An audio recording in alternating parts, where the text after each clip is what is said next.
我不会相信，因为你对我都是真的。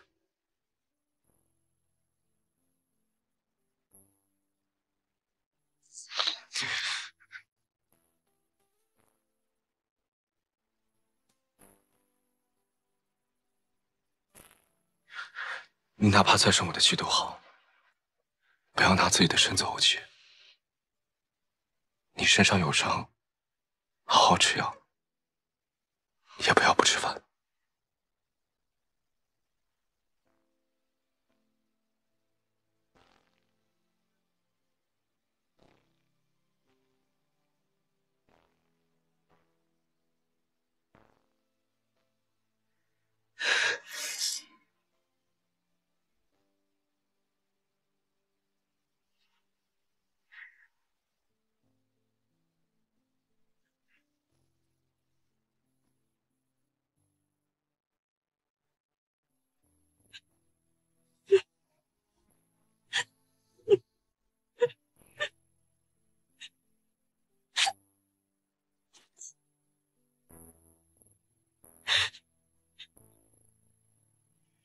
嗯，怎么还没发芽？难道是天太冷了？桃子，好久不见，终于又见到你了。桃子，桃子，你为什么又不理我了？我帮你。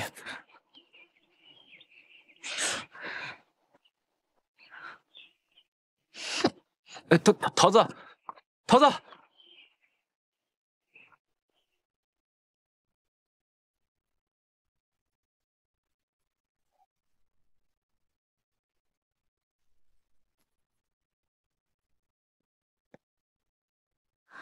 这老鼠又来了。这老鼠来一次，你就发一次脾气，肝气郁结，我真是担心你这伤啊，迟迟都好不了。心里不好受，要不咱们吃颗乳糖？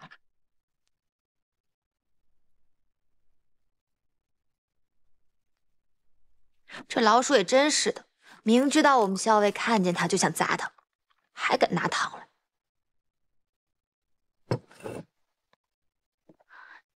那咱们把药喝了。嗯，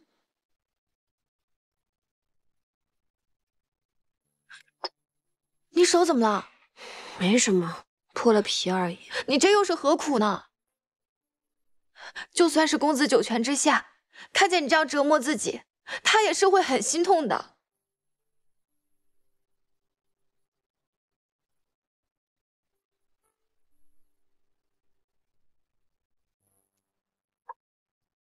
来，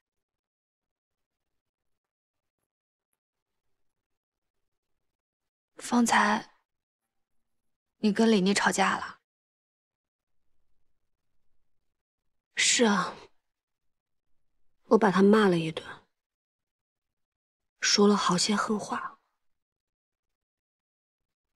但没想到他反倒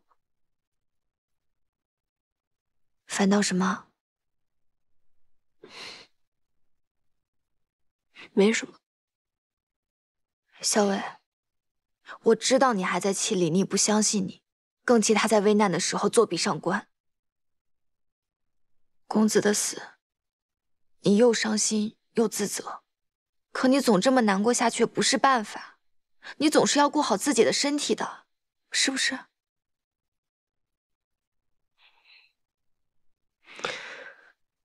知道了，你放心吧。咱们现在困在这儿，还不知道大将军该如何担心呢。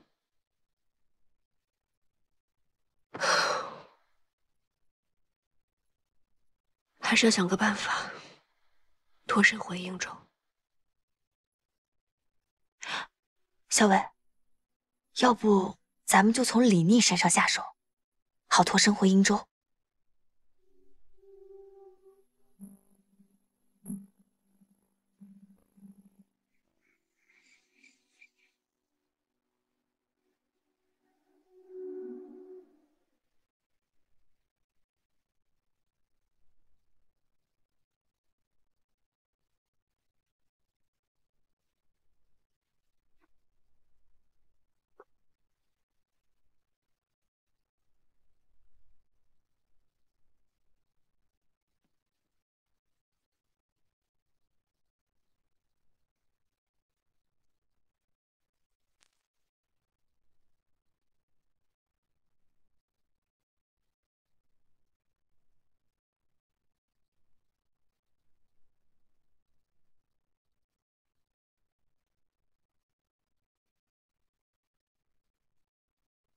小老鼠偷灯油，偷不着偷蜜糖。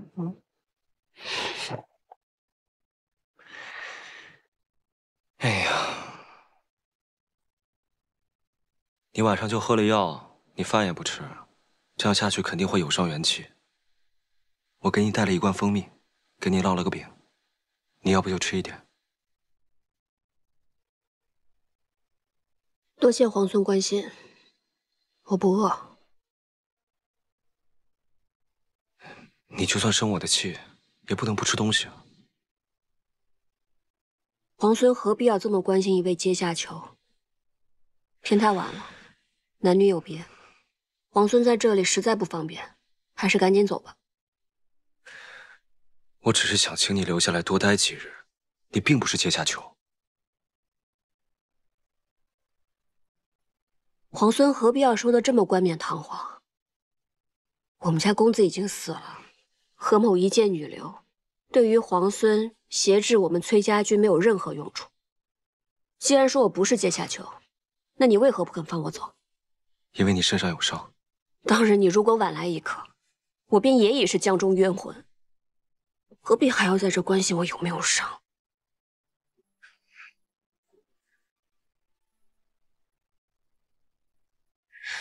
你就算不为我，也要为桃子想想。她成日急得要哭，担心你伤势恶化。你说你药也不吃，饭也不用，这样下去真的会伤了元气。你不要妄想用我身边的人来挟制我。我跟桃子情同姐妹，她如何我如何，我们两相自然之道，跟你没有任何关系。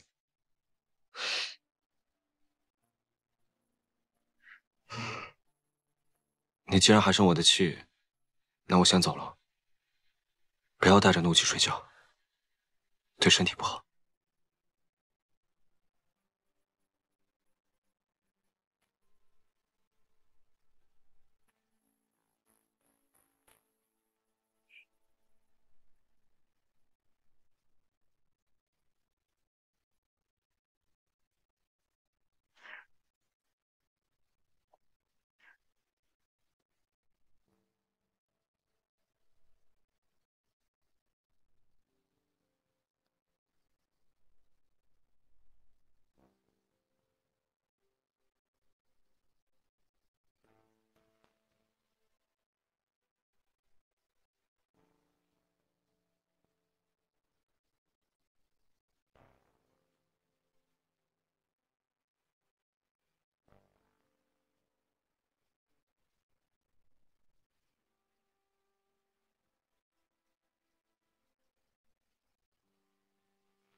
桃子，桃子，我来帮你拿。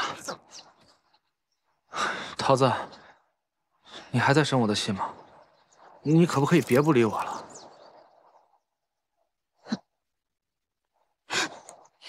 哎，桃子，你采药去啊！我陪你一起吧。桃子，陛下下旨封我为秦王，令我为行军大总管，收复西长京。圣旨是昨天晚上到的，不仅封了你为秦王，还改封会稽王为齐王，临淄王为信王。唉，这是要把我架在火上烤啊！若收复不了西长京，那就该问我罪了。石七郎，要不然上书辞一辞。辞什么？陛下都下旨了。但我就做秦王，正好以行军大总管的名头，可以名正言顺调遣天下亲王之师，收复西长京。这一次，城里面就靠你们了。你就放心吧，石七郎，我们一定会按你说的办，把这西长今啊闹他个天翻地覆。就是，咱们兄弟别的本事没有，闹他个天翻地覆这种事儿再拿手不过。是啊，这次我伤还没好，不能跟你们一块儿去了。我替你去，给你闹个双份的回来。现在城中暗流涌动，敌我莫辨，你们千万要留心，行事必须谨慎。还有，务必保自身周全。你就放心吧，等攻下西长京，我们再回来同你们喝酒。喝酒，攻下西长京，回来一起喝酒，一起喝酒。走。相爷，现城中谣言四起，近几日粮价飞涨，人心惶惶。都说那孙大都督派去伐百越的大军败了，城里都说那韦帝的儿子李逆刚刚被封秦王，眼看着就要攻打西长京，都说他是天煞星下凡，专克大都督的。还说什么了？还说秦王派奸细在井水里下了毒，闹得人心惶惶的，都不敢食用井水了。还有人说那太仓里其实是空的，连半颗粮食都没有。这粮食啊，早就被伐百越的大军拿去当了军粮了。只要秦王一围城，这城中的百姓都会被活活饿死。好了，我知道了，下去吧。命令下人严守门户，不得出门。啊，是。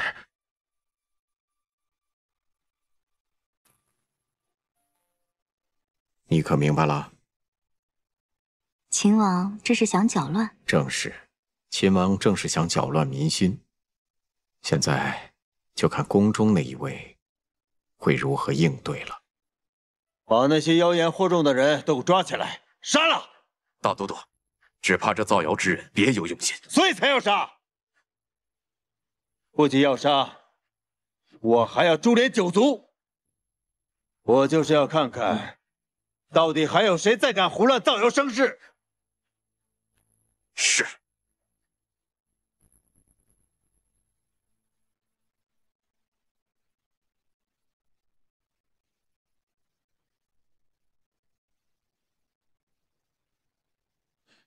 今日怎么这么早过来？哼。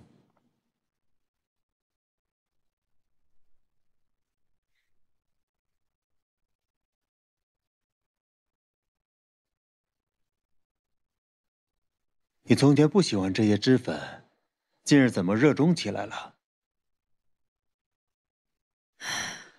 也许是那一日，在镜中看见自己的白发吧。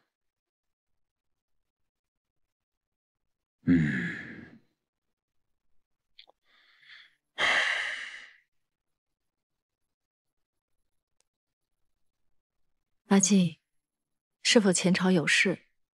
你不用同我讲，我跟你出去散散心。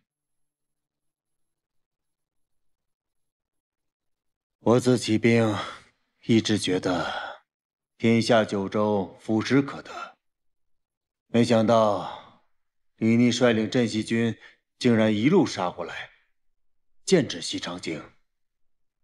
潼关是两京门户，只要潼关在手，李逆就算是有洛阳，也无用武之地。崔乙艰险，他若是和李逆联手，时局便会艰难起来了。不会的，崔乙别有私心，否则他不会派军出瀛州。李逆是韦帝之子，两个人各怀心思，断不会轻易联手。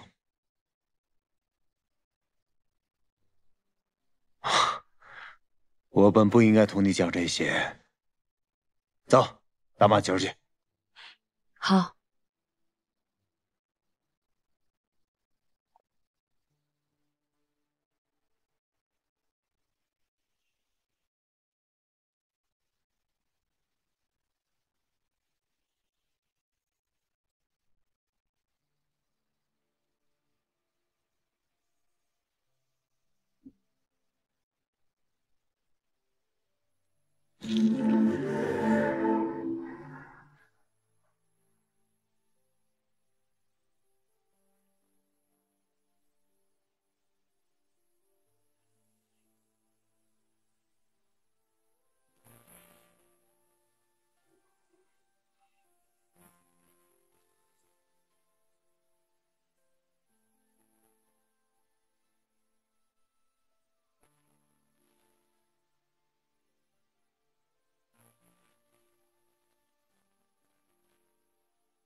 怎么，你打算这辈子都不理我了？秦王殿下多虑了。如今殿下刚刚封了秦王，想给殿下献殷勤的人多了去了。殿下又何必这么在意我？从前叫我皇孙，如今叫我殿下，你就不愿意再叫我十七郎了吗？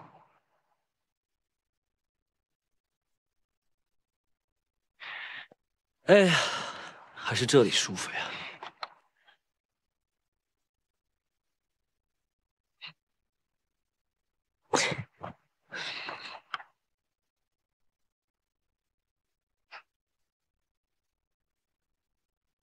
我年幼的时候呢，我奶娘哄我说，我要是有什么心愿的话，就折一个竹蜻蜓。等它落地的时候，那我的愿望就实现了。我那个时候呢，特别想见到我阿娘，别人都有阿娘，就我没有。于是我便折了好多只竹蜻蜓，翻到墙上，一只一只的往下放，直到全部放完的时候，我才发现，原来奶娘是哄我的。这一个心愿，无论折多少竹蜻蜓，都无法实现。人们常说，傻事做了一次之后，就不会再做第二次了。可我还是做了很多竹蜻蜓，因为是你，为了你，再傻的事情，我都愿意做。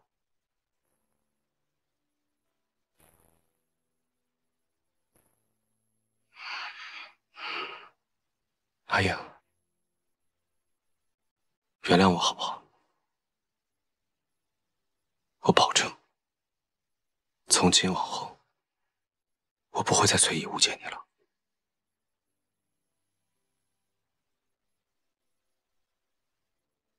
那你就别再关着我，放我跟桃子回瀛州去。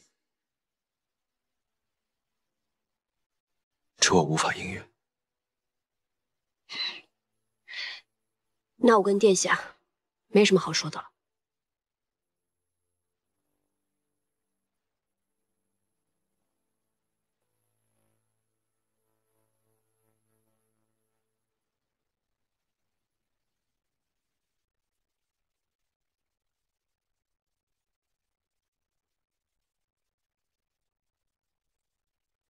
还有心情雅致在这里钓鱼啊？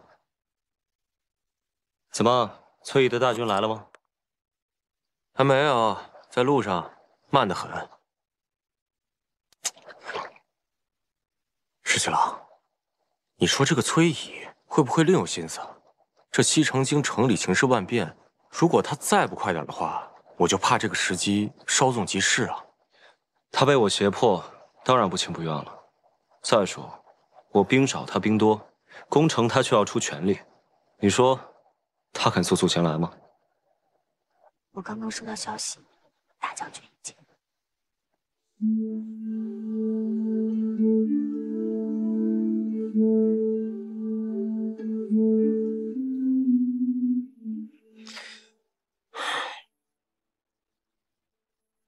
这倒是个难得的机会，说不定可以脱身。校尉，我就知道你一定能想到好办法。只是此事要从长计议。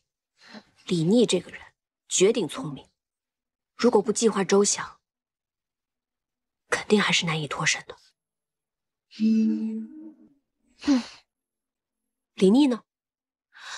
那个耳朵一直跟着我，我不搭理他，他就喋喋不休的。说起下午的时候，李逆一直在河边钓鱼，他还问我想不想吃鲜鱼呢。钓鱼？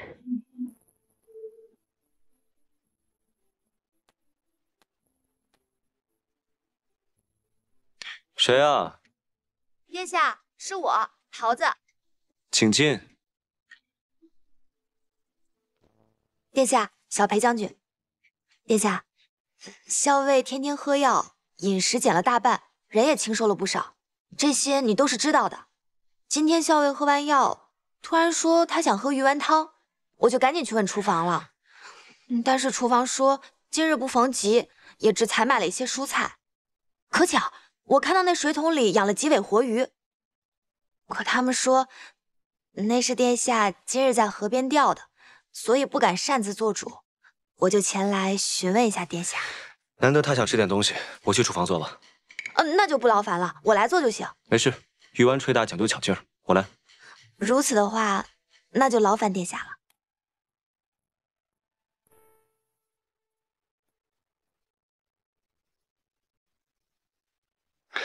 桃子，你回来了。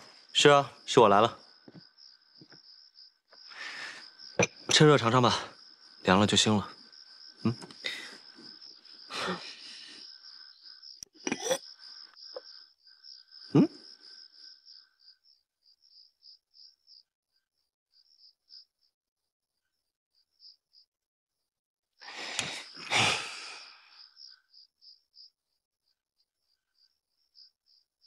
好吃吗？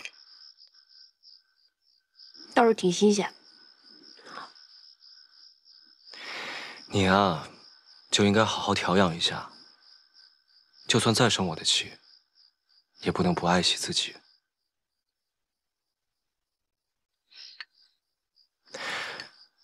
日后你要想吃什么，想要什么，我都找人给你去买。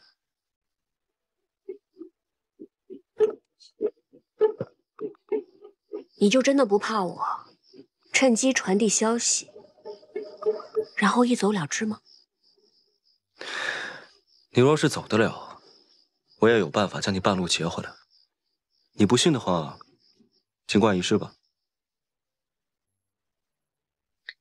孙敬征百越的大军并未砧板，只是瀛州兵败，只怕孙敬会速速召回百越大军，他又掌控了潼关。对你是两面夹击，除非你能在百越大军回朝之前攻下西长京，但是以镇西军如今的兵力，怕是做不到了。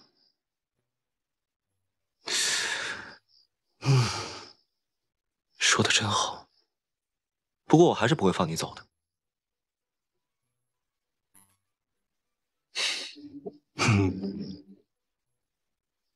殿下真是知我甚深啊！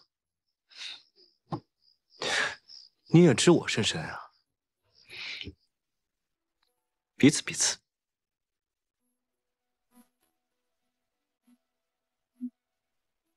桃子，你药材买齐了没有？那个，都过去那么久了，你能不能理理我？只要你能理我，你让我做什么都行。你说我为什么不理你？那天你就眼睁睁的看着我跟校尉被别人追杀，你们不管不顾的。你和你们家秦王一样，薄情寡义，见死不救，天生心肠。不是的，那一天我也很着急，我也很想冲下去救你的，但是军令如山，我也是实在没有办法。再说，我们镇西军的兵卒是从来不会违反军令的。狡辩！我没有狡辩。那一日，十七郎他也是有分寸的，他那时候张着弓搭着箭，他不会眼睁睁看你们出事的。哎，桃子，那你到底要怎么样才能原谅我呢？要不我陪你上山采药，或者我陪你买好吃的。哎，你还要吃猪耳朵吗？只要你愿意理我，你让我做什么都行。你说的，我让你做什么都行的。我除了放你和何校尉离开。你不是耳朵挺好使的吗？你不会真的要吃我的耳朵吧？我呸！谁要吃你的臭耳朵了？我是说，我想让你给我做一个哨子。哨子？这个哨子呢，只有你一个人能听得见。以后我有什么急事找你的话，我吹那个哨子就行了。听起来挺难的。不过你放心，我一定可以做到。这还差不多。哎，那桃子，你接下来不会再不理我了吧？现在不生气了吧？看我的心情吧。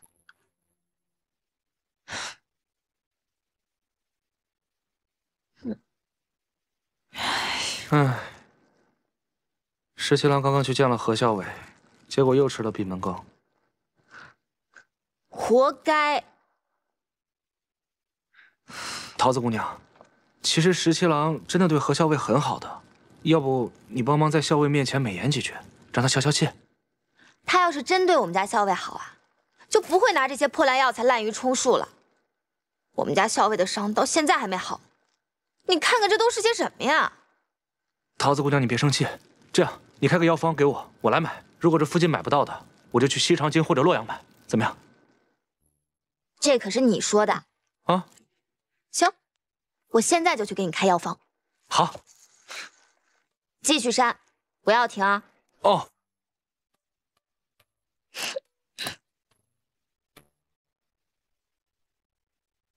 哎，干什么去？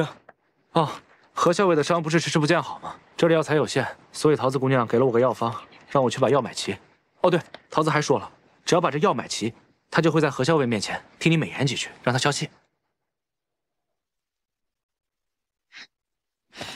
龙骨、冠叶连桥、马蹄街、海服时春不见、伊贝母，这么多药材，还特地指定了药铺，药铺之间相距又这么远。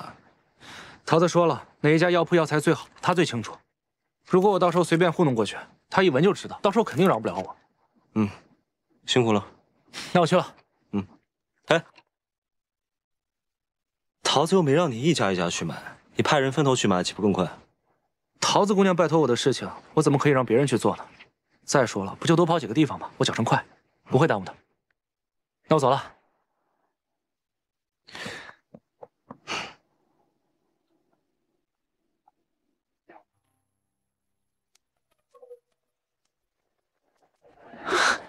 回春芳，终于找到了。掌柜的，帮我抓一下这个马蹄筋。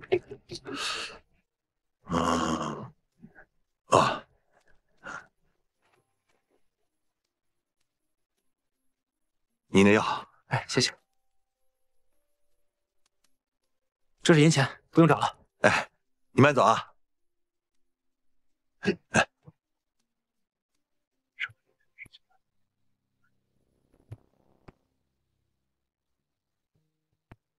桃子姑娘，桃子姑娘，我要买齐了。这么快？你不会是偷懒没有买全吧？没有，我都是按你的单子一家一家买的。我看看。嗯。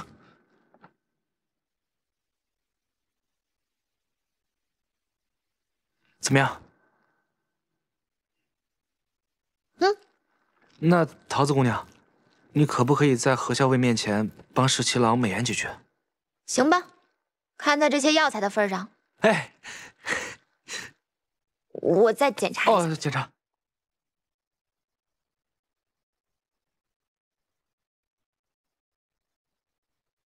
阿莹，我看今天天气不错，我给你折了桂花。阿莹，阿莹，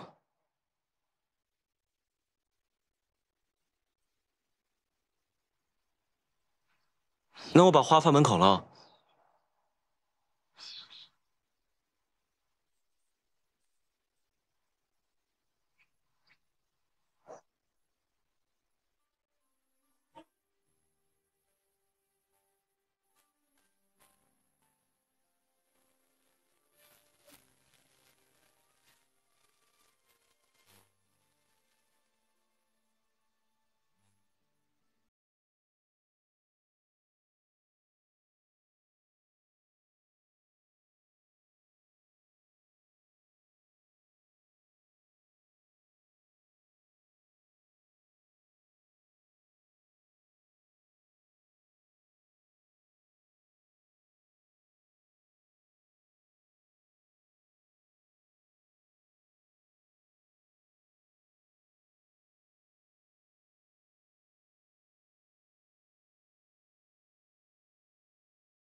爱着，心愿为了你割舍，一直等着你回应我。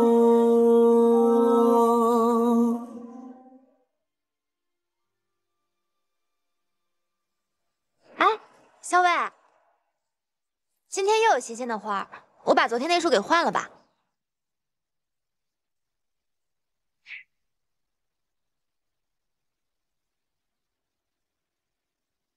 小伟，你就别生气了。我看这次秦王，是真心给你赔礼认错的。他不是说了吗？他不该不相信你。其实公子的事儿是崔离那个小人所为，也怪不得他的。奇怪了，你今天怎么在帮他说话呀？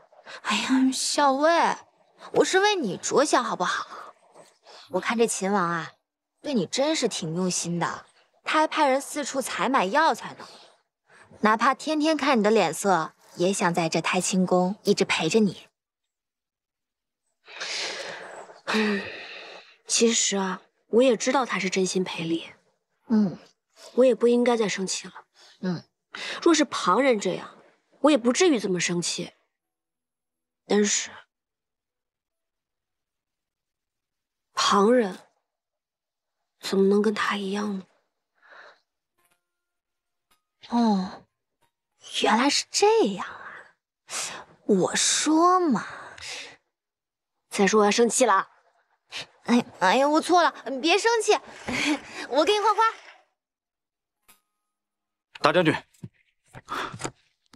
有消息了。十七郎，十七郎，十七郎，十七郎，有个好消息。怎么？桃子说他费了万千好话，终于说动了何校尉，让他答应跟你好好见一面。所以今天晚上他们在莲池设宴，到时候桃子会见机行事，留你们两个单独说话。哦，对，桃子还说，姑娘家嘛，总归是心软的，你到时候要以诚心相待，多赔不是，这样定能够让何校尉消气。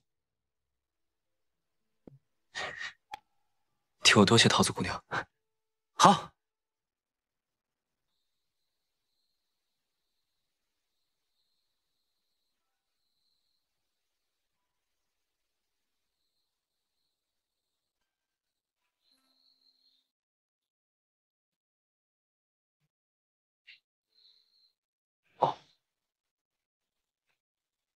哎呀，快点儿！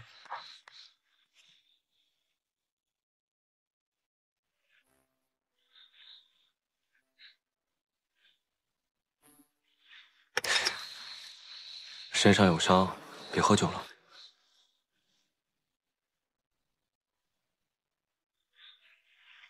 那日我们在太清宫，现在想起来，真是恍如隔世。是啊，阿英，你还在生我的气吗？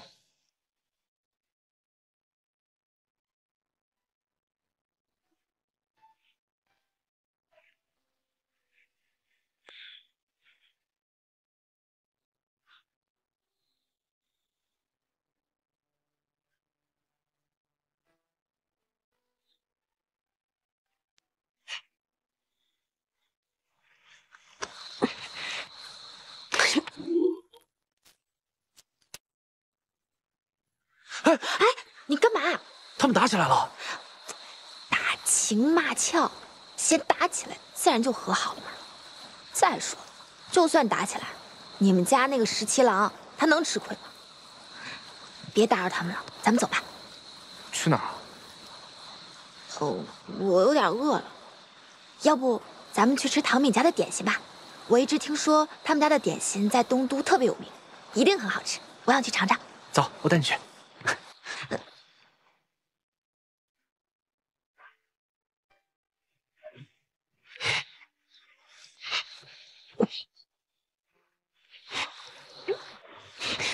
你干什么？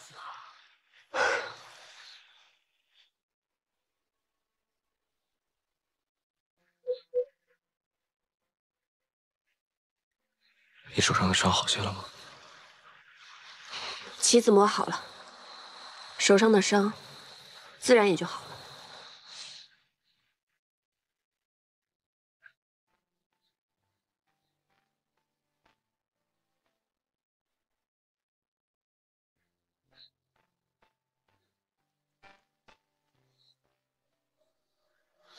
你为你们家公子亲手打磨了整套棋子，连自己手受伤了都可以不顾，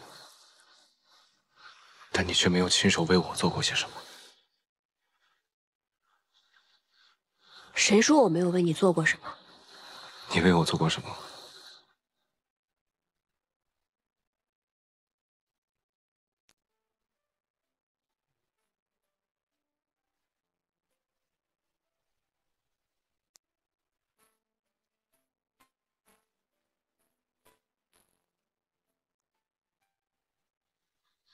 这是你亲手做的？在潼关的时候，我就已经开始做了。本来一直想着找机会送给你，可是后来我发现，你是一个忘情负义、见死不救的人，我还是烧了算了。怎么能烧了呢？你要是不生气的话，只要你不生气，哪怕你一天骂我1000句、10000句，我都会乖乖听着。呸！谁愿意骂你？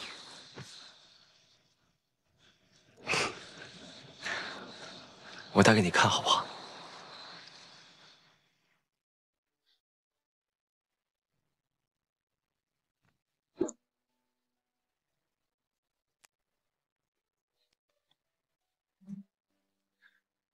我一只手系不好，能帮我系一下吗？它不够紧，你看一下嘛，要不然你不就白送了吗？嗯。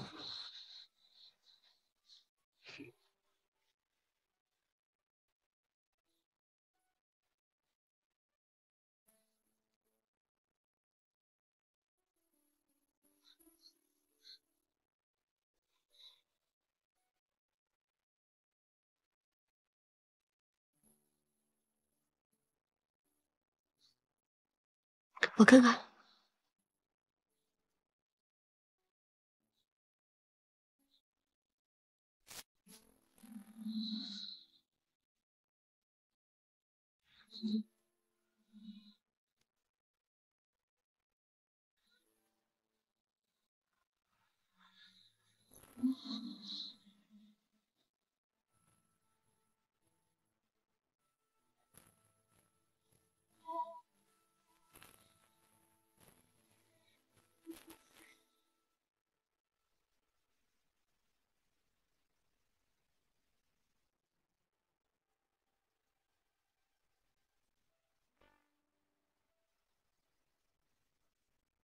你我终究是敌非友，今日一别，再相见时，恐怕要在战场上以命相搏。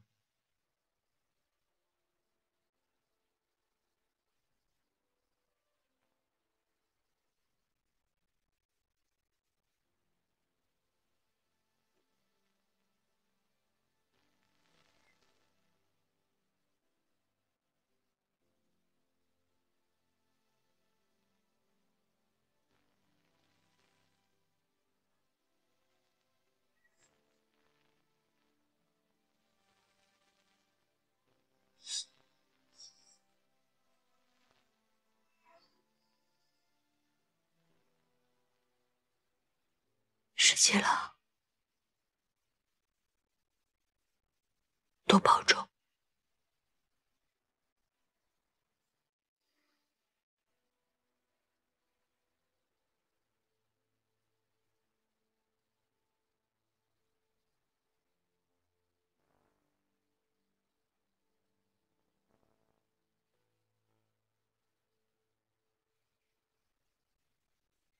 耳朵呢？他晕过去了，我多次了2针，保管他3天都醒不过来。真狠，校尉教得好。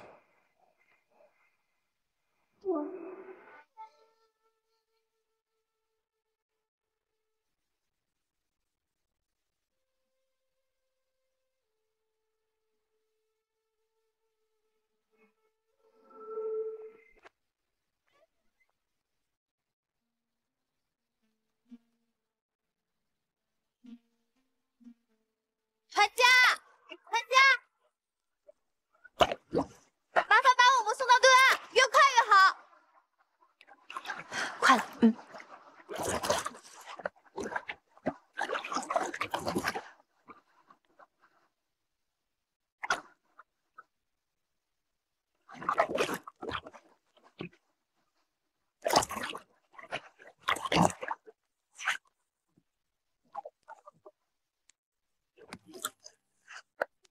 秦王，哎呀，你叫我呀？哎，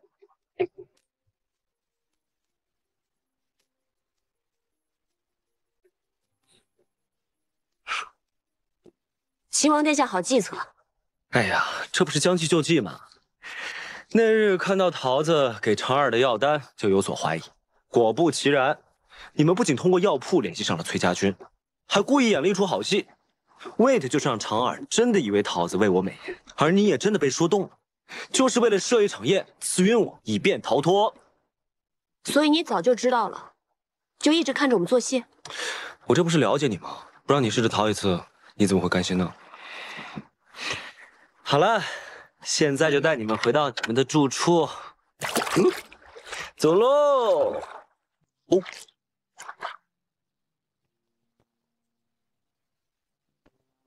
大都督，前往崔家军中的使节，被崔乙抽了一顿鞭子，逐了回来。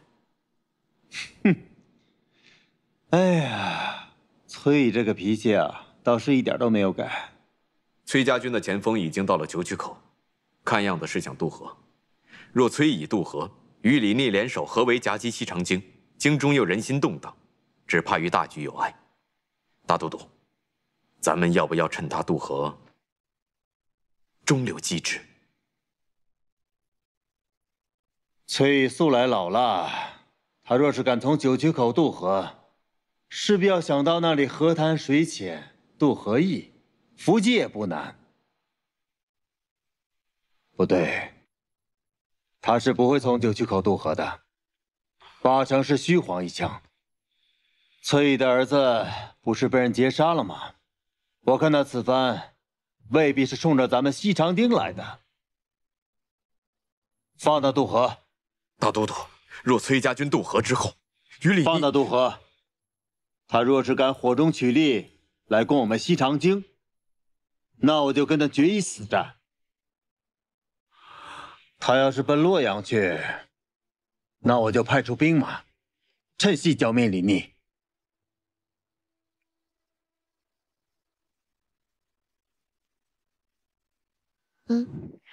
小心他。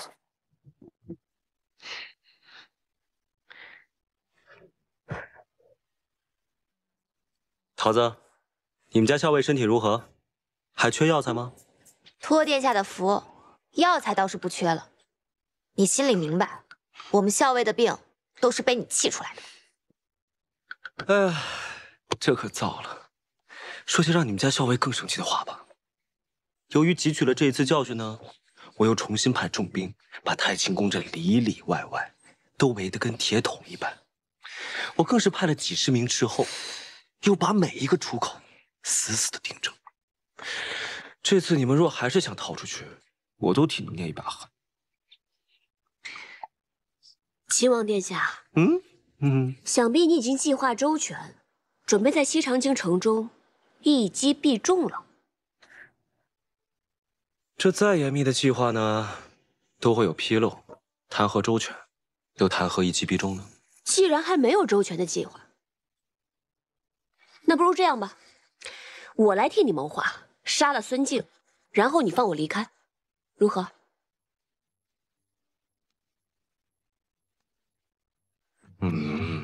这不划算，我不答应。我竟然不知道殿下如此看重于我，小小女子，难道还贵重过孙子呀？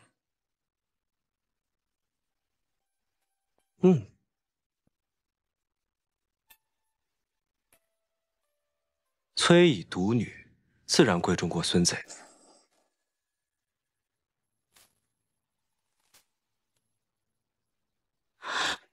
原来你早就知道我们校尉是大将军的女儿。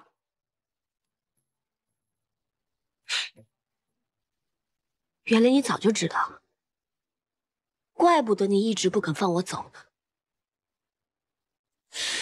桃子姑娘，你先出去一下，我有几句话想对你们家何校尉说。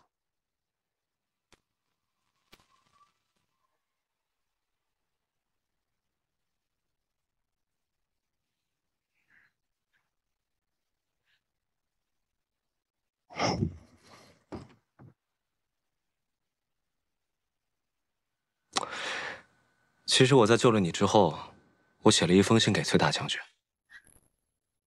崔大将军，逢崔家军遇袭，恰在左近，昔为之晚矣，令公子堕河。幸其救得阿莹，深可为大将军之心。阿莹安然无恙，于镇西军中休养。唯望大将军率大军与镇西军同取西长京，灭孙贼，平叛秦王。届必可令凤凰归巢，完璧归于赵。我说你安然无恙，恳请他与我一起平叛孙贼，收复西长京。崔大将军虽然回了我的信，但殿下想说什么？不如就直说吧。我也终于知道，当初率娘子军力战不降在瀛州郡城的武烈夫人，就是你阿娘。武烈夫人姓贺，所以你化姓氏为何，自称何氏。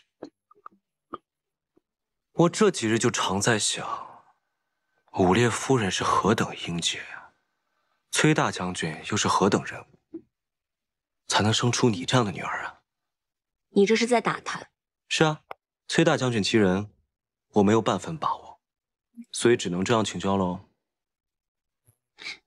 那或许再过一段时间，你就会知道父帅究竟是什么样的人了。我有种不好的预感。为什么？我总觉得他跟你一样，聪明过人，是个十分厉害的角色。不知道我这样得罪他，他会如何发作呢？父亲就我这么一个女儿，你拿我威胁他，父帅会作何反应，自是不必说。若是你落在了他的手中，8成他会拿鞭子抽你。哎呀，那我可得小心点，不能落入他的手中。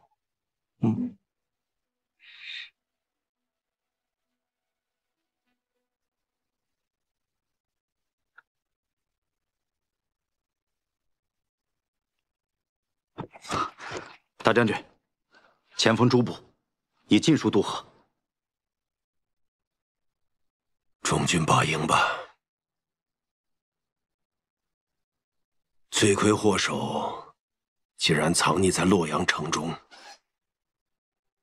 敢杀我儿子，我崔家军当然要还眼了。什么？崔乙没有儿子，只有一个女儿？何校尉就是崔林，死了的那个崔林就是个幌子？不可能，绝对不可能！石七郎，你是为了娶那个何氏，所以编了一通瞎话来骗我的，是不是？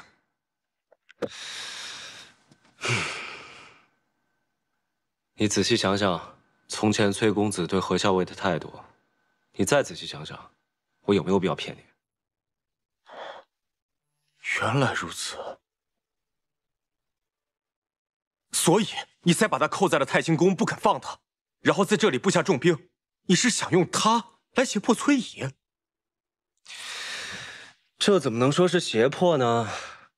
自然是请平凉大将军崔乙，看在我们镇西军元首相救他爱女的份上，与我等一起秦王平叛，收复西长京。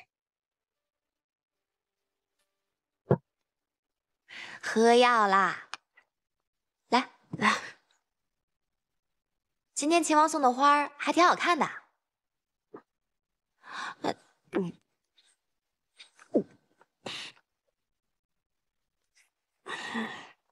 哎，你今天怎么好像变了个人一样？变成什么样了？变回我们家以前的小姐了呗。我想着，过几日，兴许就能回到父亲身边了。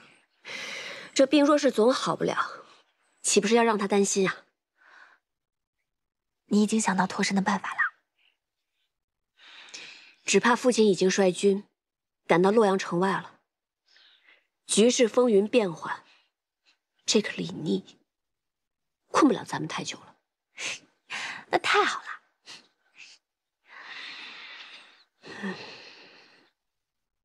我只是在想，要是公子能够侥幸脱险，那就真的太好了。不然，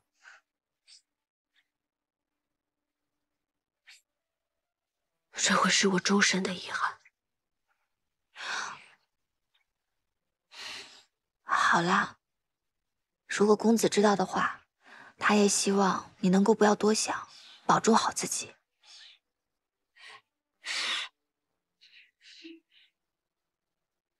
活着的人要好好活着，这才是对逝者最好的安慰。这是母亲训成以后，父亲告诉我的。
石七郎，有消息了，孙敬果然出兵了，他兵分2路，一路去了洛阳，一路直奔咱们大营来了。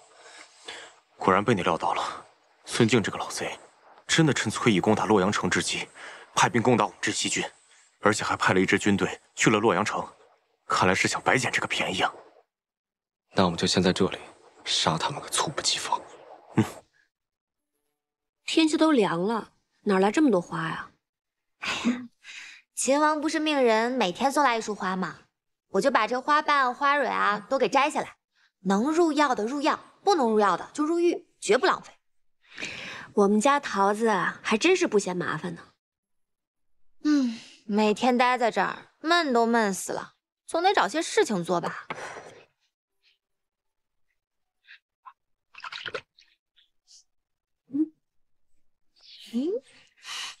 这之前秦王送来的衣饰还真是挺好看的。小薇，我觉得你还是这样打扮最好看了。你呀，就是喜欢我打扮成这美娇娘的样子。咱们校尉在军中那也是十分的英姿飒爽，但你难得像今日这般精心打扮，我还是觉得你这样最美了。今日怎么秦王迟迟没来？我猜他肯定是被什么事情给绊住了，搞不好父帅已经到了。洛阳城里可得争口气了，能挺一刻是一刻。若洛阳城破了，孙晋的人马马上就会调转过来和他们会合，来夹击我们。到时候啊，就大大的不妙了。老四，咱俩赌一把。什么？就赌这洛阳城，他能守到几时几刻？不跟你赌，不跟你赌。洛阳恐怕是一时半刻也守不住。哎呀，一帮莽夫！如今只能指望崔乙能够阻孙敬一族了。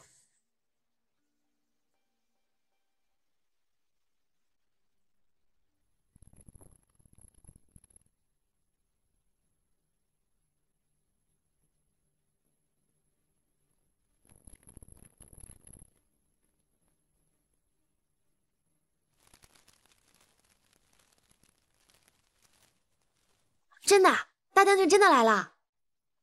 我虽然是猜测，但是8、9不离十。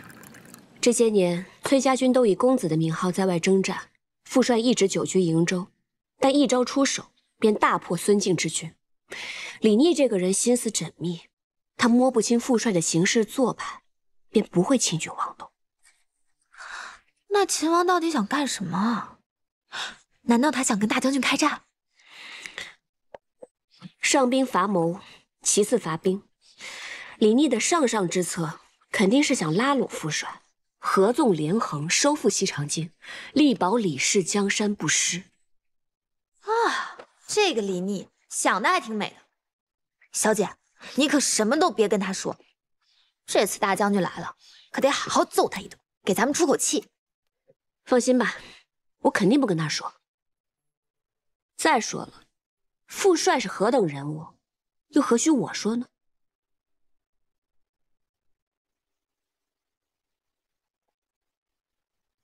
十七郎，俘虏已经全部安排好了，而且还有些伤兵，也给他们上了药。咱们这一仗又折损了孙敬不少人马。撤！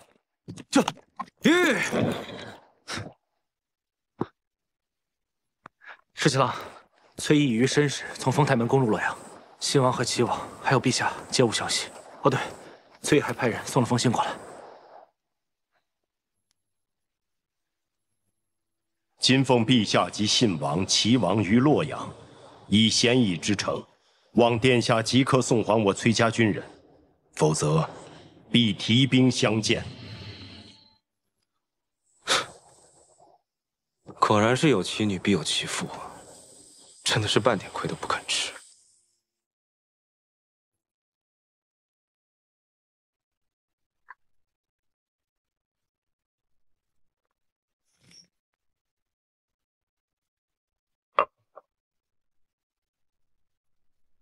殿下，请用茶。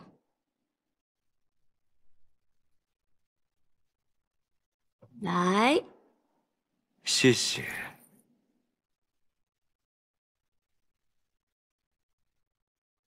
是护腕还带着呢。是啊，取银针时费了些功夫，之后就再也没有取下过了。连护腕都只有这一个，殿下何至于如此窘迫？若有人愿意再送我一只，我自然乐意收下。殿下军务繁忙，既特意到此，想必是我父帅令殿下看到了他的诚意。我之前呢，还好奇你父亲是个什么样的人，结果果然不出我所料，他与你简直是一模一样。你不愧为他的女儿，他也不愧为你的父亲。这话如何说啊？你的父帅呢，已经不费吹灰之力攻入洛阳，我父亲和2位兄长全部被你的父帅俘获。父帅生性豪爽好客，想必陛下也会十分适宜。你说，你长得这么好看，是像你父亲多一点，还是像你母亲多一点？别以为你跟我说这些甜言蜜语，我就会忘了你把我关押在此处之仇。你父亲这般好客，我哪敢再留念？只是，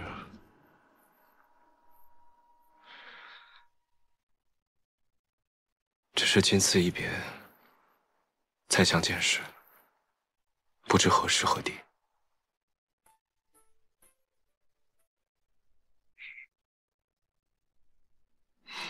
你打算什么时候放我走啊？崔大将军写了信，说希望明日就能见到你。我哪敢不从啊？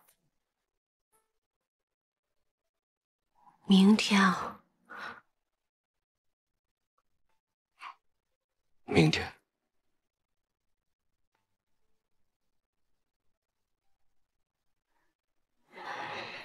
实在太快了吧？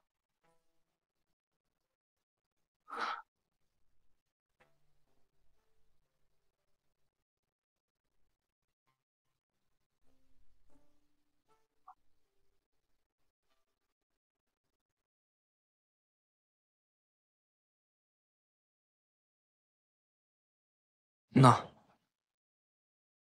你试试。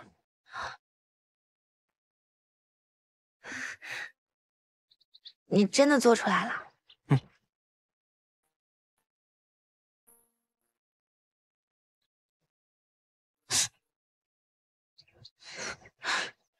你能听到？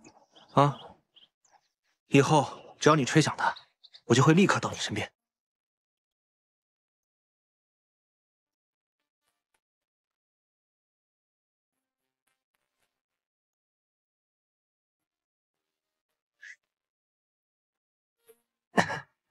我在这儿呢。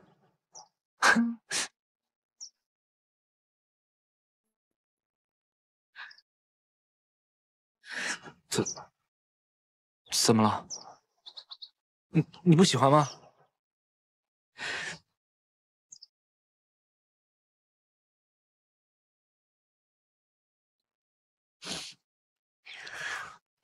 我很喜欢，我就是想吃猪耳朵。我跟你去买。哦，你别难过，我很快回来。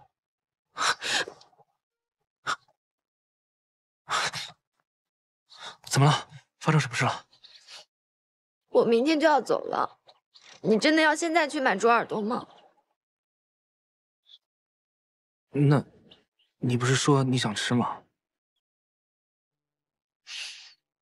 你呀，真是蠢的不可救药。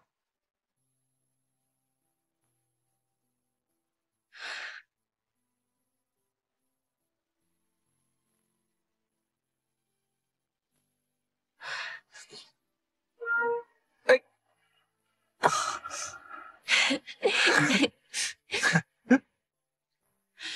哎，在这儿呢。嘿，嘿，哎。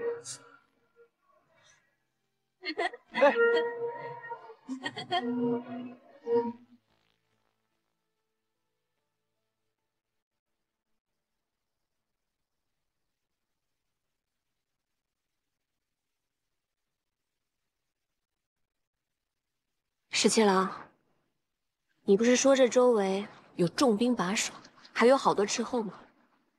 是啊。那如果我们从这儿悄悄溜出去，会有人发现吗？试试。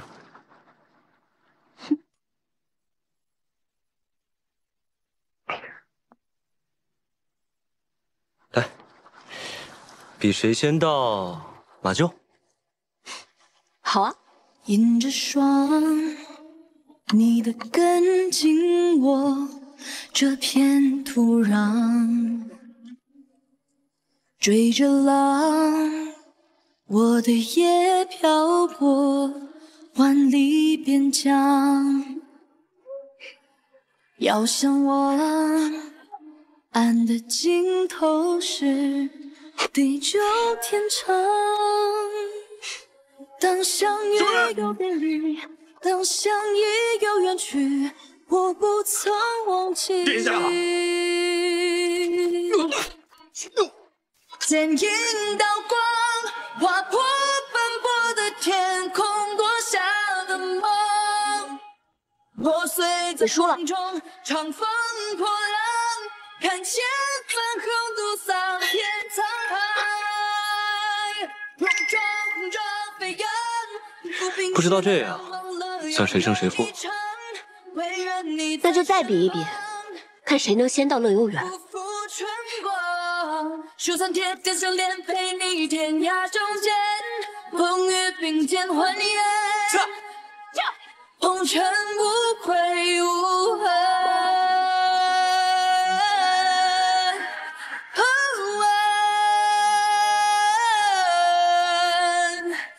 夕阳下正那边，陪你天涯中间，看萤火破双肩，红尘无悔无恨。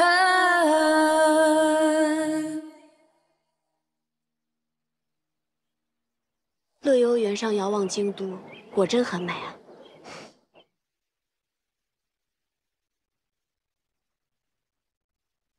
其实我一直都很好奇，你究竟是怎么样知道我的身份的？崔家大小姐的气度，自然不是普通人可及啊。我的身份还有和公子的关系，别人都不怀疑，怎么偏偏就你能看出来？当初呢，你骗我说你是崔公子的侍妾，我便对你的身份起疑，于是我便设宴试探崔公子，更是佐证了你的身份并不简单。你和你们家公子名为主仆，实则他对你更尽几分。加之洛阳城之前，我又撞破了你替你们家公子上阵御敌。我就知道，当时你挑开我的面具，不免会疑心。可是当时我只是带公子上阵，你又如何能确定我就是父帅的女儿？当日你在潼关不顾自身安危也要救崔大将军，在旁人看起来可能全无破绽，但经过我细细琢磨之后，我总觉得不对，终于就被我猜到了。原来你早就知晓了。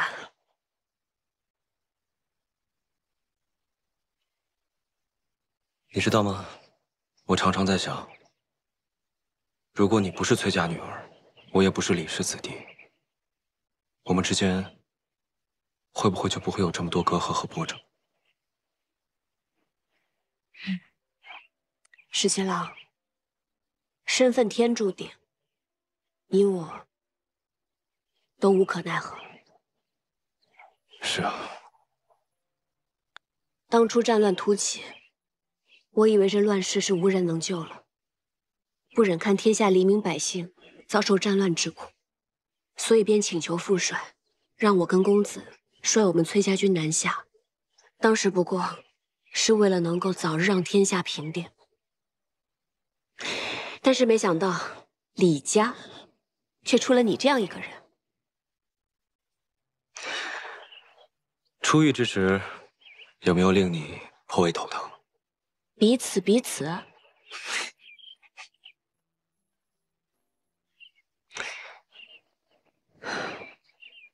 石七郎，你有没有想过，若是有一天可以收复这西长京，此番大乱平定之后，那天下究竟需要一位什么样的君主？你的父皇年事已高，信王、齐王皆非良主。还有太孙，我想将太孙寻回来，劝说父皇立他为主君。他天资聪颖，辅以良师，未来一定会是一位好君主。那如果太孙寻不回来，又或者你的父皇根本就不愿意立太孙为储君呢？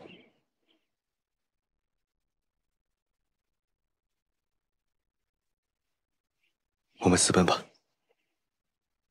待到天下太平，寻回太孙之后，我们就离开西长京，一起去劳兰观，过逍遥自在的日子，好不好？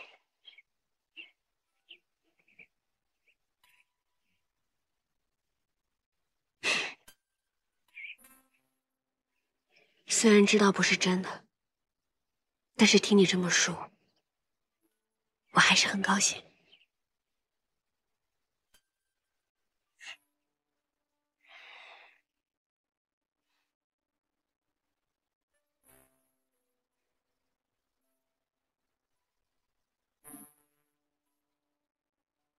当日我们约定，等到海清河晏之时，同游乐游原。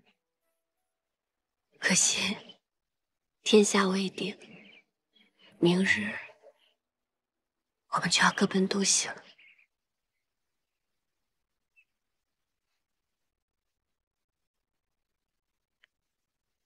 会有那天的。到时候，我们就先游乐游园，再去劳兰观。我们一起骑马驰骋，去看看这山河，好吗？好。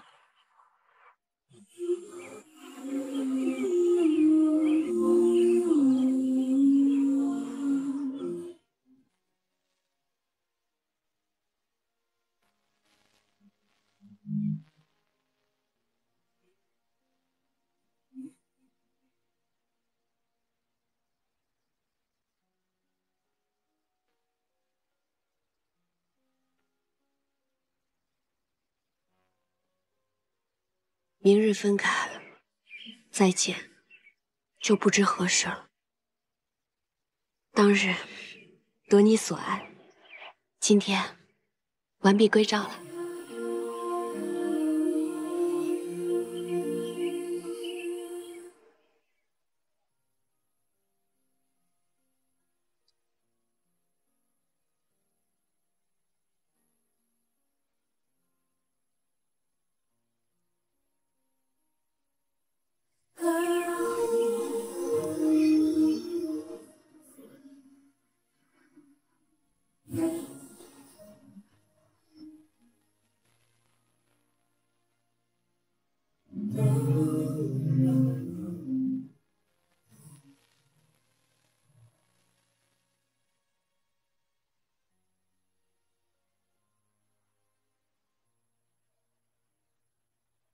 阿莹，你跟你们家公子真的是从小一起长大的？我看你是对这件事情尤为在意。那当然了，我第一次见到你们就那么亲密，我心里就不舒服。那你为什么还要问？公子他八成已经不在人世了。我就是想听你对我说清楚，我心中便不再有猜忌。以后呢，保证也不问了。公子的本名叫做柳成风，小的时候他救过我。他父母早亡，所以爹爹就把他收养成了义子。我阿娘年轻的时候受过伤，身子不好，所以跟阿爹结离10年也未生育。但那个时候，爹爹已经是边陲大将，朝中为了牵制爹爹，借口他无子，非要赐给他一位夫人。后来阿娘心一横，到处研医问药，最后终于有了我。可惜还是无法应对朝廷，阿爹便谎称自己生了个男娃，按照崔家的排行，取名为崔林，奏报于朝中。原来如此。后来，阿爹在瀛州对抗街硕，阿娘力战殉城，朝中追封阿娘为武烈夫人。阿爹感念阿娘的情谊，再未续弦。后来阿爹也把我当成男孩一样养大，但在我7、8岁的时候，女孩的样子再也掩盖不住了。阿爹就让柳成风顶着我崔林的名字，在军营中行走，以免我是女子一事被揭穿。公子因为我从小到大遭受了不少危险，就连他的名字也不被人所知，所以他活生生的活成了我的影子。我们俩从小一起长大，我把他当作兄长，自然要比旁人亲近一些啊。你把他当兄长，他心里可不这么想。他都已经不在了，你还要这么介意吗？怎么总是说我？那你呢？我怎么了？顾相家的那位小姐十分中意你，在西长京的时候还不顾危险到客栈来给你报信，你就不感念人家的情谊吗？顾小姐同我和我同她可不一样，她十分中意我，我又不中意她，只好令她失望了。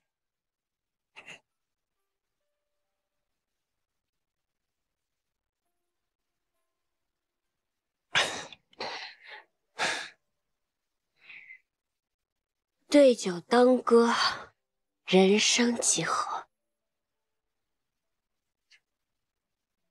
十七郎，你唱首歌给我听好不好？我哪会唱歌啊，我就只会哼一哼劳郎官的小曲儿。劳郎官的小曲儿也好啊，我想听。这些乡野民歌可比不上阳春白雪，都略显粗糙了一些。崔小姐，多担待。绝不嫌弃。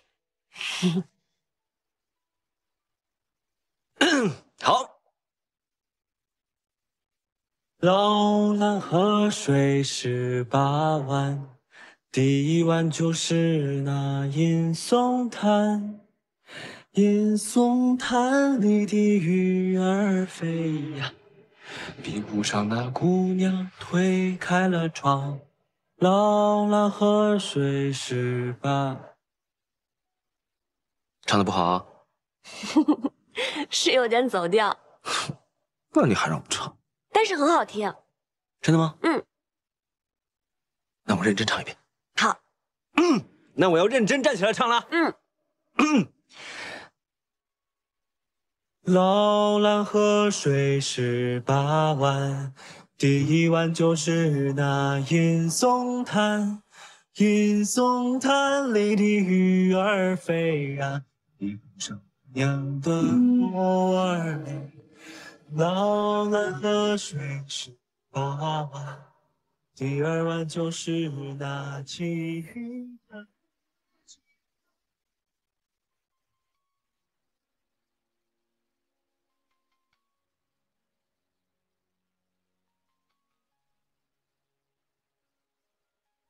可以啊。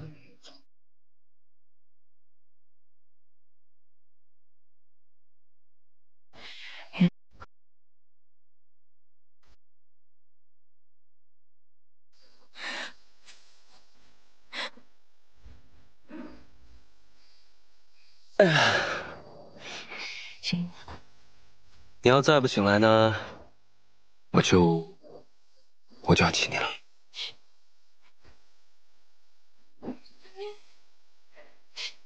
我真亲你了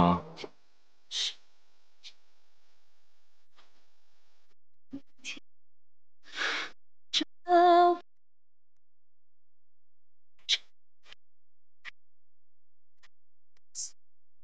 世界，你给我坚定的信念，在绝境中唯一天光是爱不灭。每次承受过的离别，每秒找寻你的黑夜，无畏荆棘刺伤，不让爱到最后。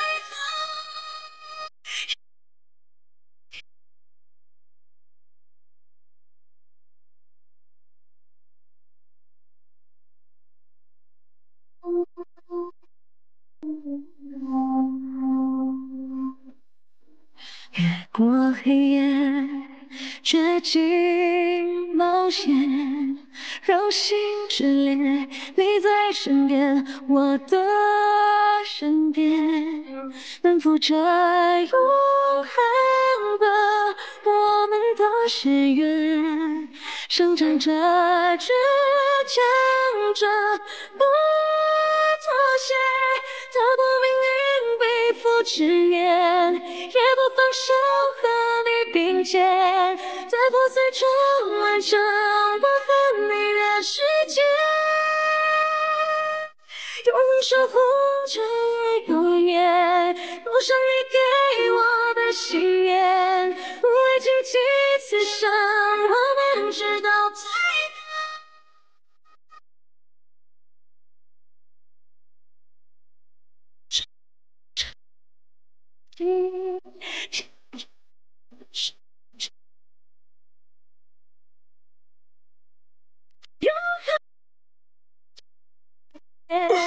我们都穿过黑夜，无畏荆棘刺石七郎，我们走吧。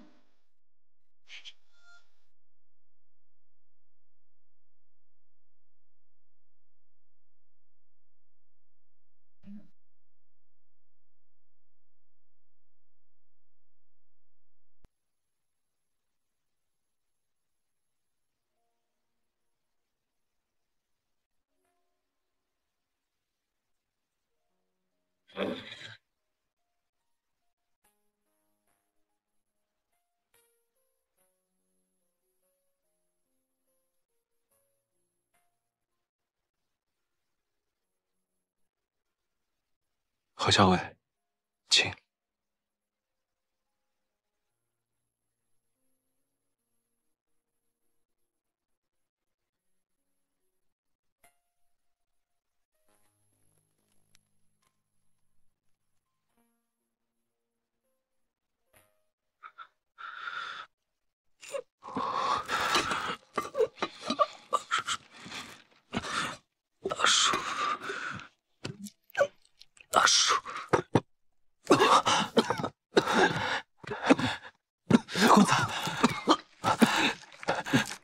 公子你醒了，公子你终于醒了。小薇呢？小薇没事，小薇真的没事。我看到镇西军从山上冲下来，定然是救了他。公子好好疗伤，咱们还要回去见校尉呢。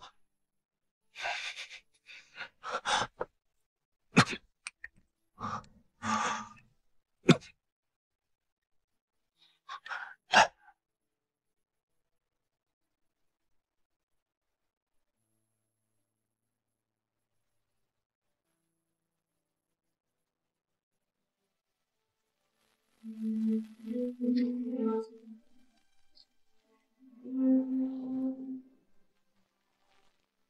将军。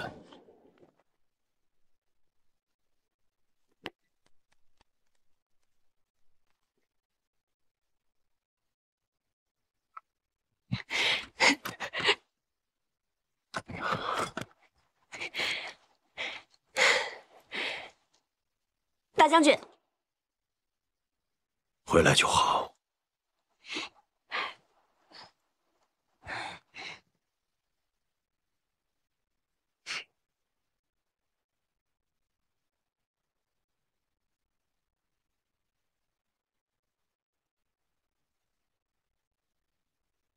秦王，新王、齐王，我已经派人送回你营中了。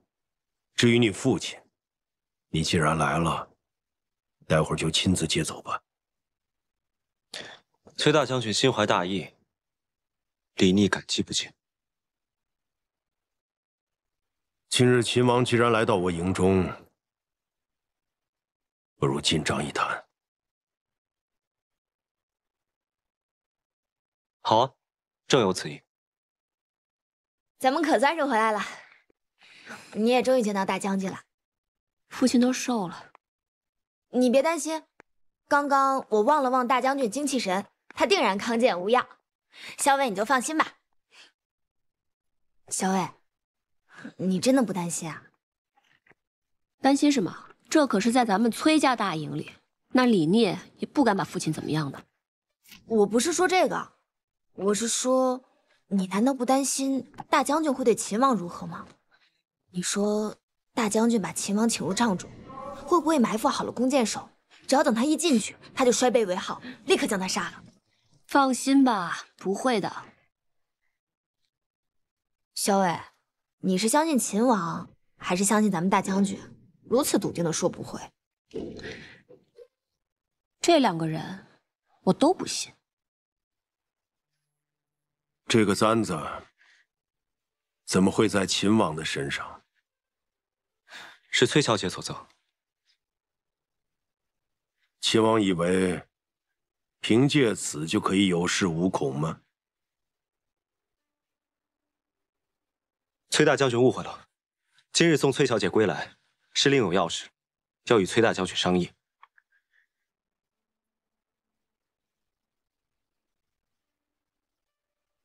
秦王恐怕是想借我崔家军之力，收复西长京吧。之前秦王曾写信胁迫于我，今日还亲自送小女回来，想必秦王是觉得老夫不敢取秦王的项上人头。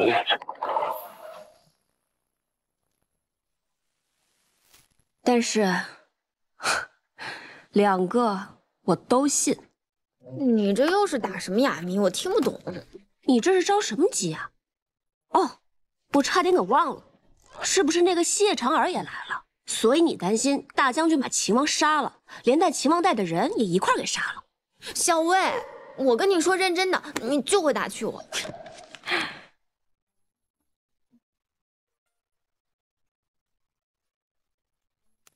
大将军，阿爹，吃饭啦！来尝尝我给你煮的面条，可香了。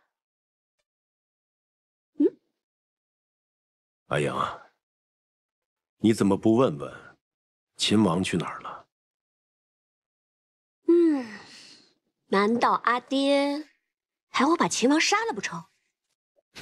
敢扣我女儿，还敢写信胁迫我，难道不应该杀了他？那阿爹还扣了他2个兄长，还有他父亲，所以你看，秦王只能乖乖的把我送回来了，2相抵过，这样算起来，我阿爹还赚了呢。我正想问你呢，你怎么把你阿娘留给你的簪子送给秦王了？那是他赢了，我给他的彩头。什么赌约呀？值得你把你阿娘留给你的簪子做彩头啊？是这样的，阿爹，当初在并州的时候呢，那个韩立翻脸不认人，我跟李逆呢都是性命危在旦夕，所以我们俩就打了一个赌，谁要是赢了，那另外一个人就来帮助这个人成功逃脱，输的那个人就留在并州来做接应。李逆他输了，所以他就帮我先行逃脱，我就把我的簪子送给他当做彩头了。胡说，明明是你赢了，为什么要给他彩头啊？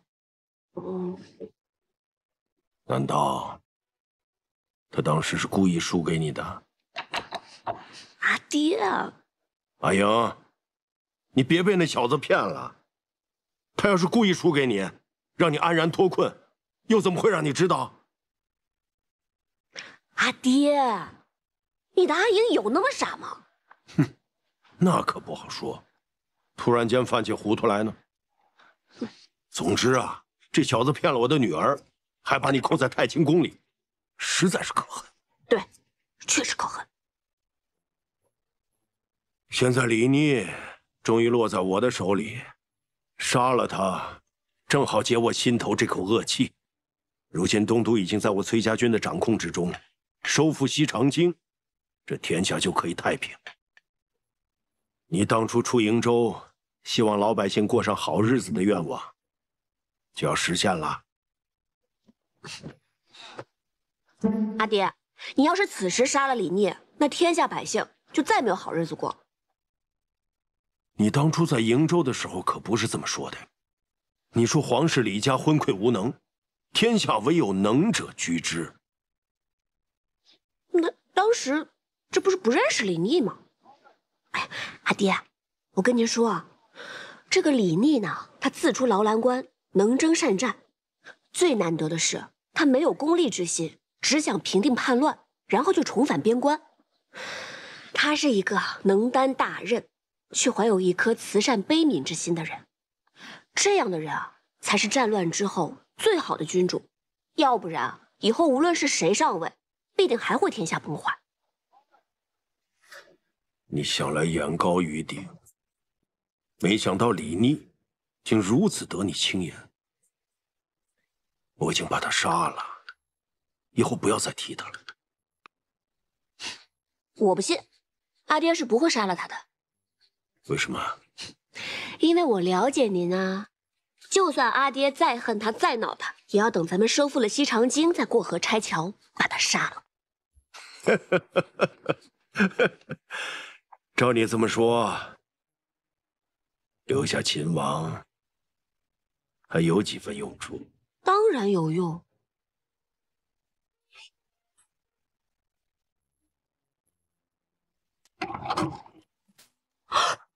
爹，哎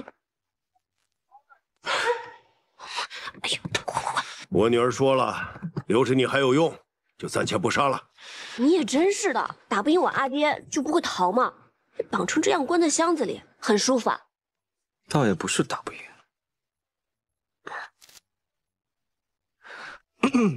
我就是打不赢，但也不能逃啊！我这不还指望崔大将军能够助我镇西军收复西长京吗？原来阿爹是答应秦王要一起出兵收复西长京了，多谢阿爹！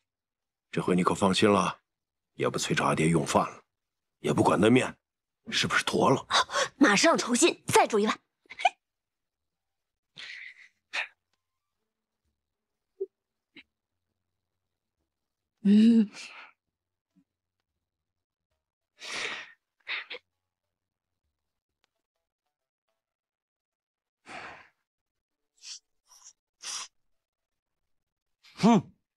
慢点吃，慢点吃。好吃吗？好吃。这是刚才绳子勒的。没事，过2天就好了。你可真傻，小仗则受，大仗则走。这么大一个人被捆得结结实实，窝在箱子里多久了？不怕伤到筋骨吗？也没多久，就是呢，在你进来之前，大将军跟我说，要一起出兵收复西长京，可以，但他得先把我绑起来，关进箱子里，看看你的意思。如果你想杀我，那就不用等出兵了，他就立刻一刀砍了我脑袋。但如果你想留我一条性命的话呢，他就答应我，一起出兵收复西长京。你就那么有把握？我不想砍你的脑袋啊！也许我是故意把你骗到崔家军大营里来，好报仇雪恨呢。毕竟你把我在太清宫关了那么久。你生气了？当然生气了。你真记仇啊？当然记仇。那你让你阿爹一刀杀了我，也不解恨啊。哎，我有一个办法。什么办法？你看，一辈子这么长，要不从今往后，你就天天折磨我，使唤我，开心了不开心了都拿我解闷。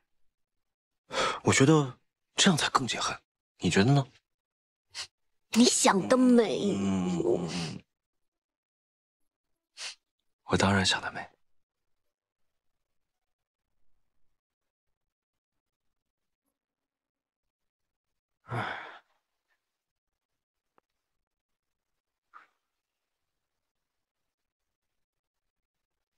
怎么？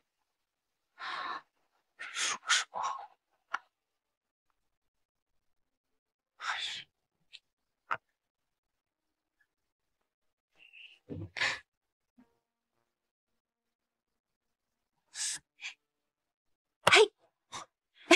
哎，桃子，吃吧。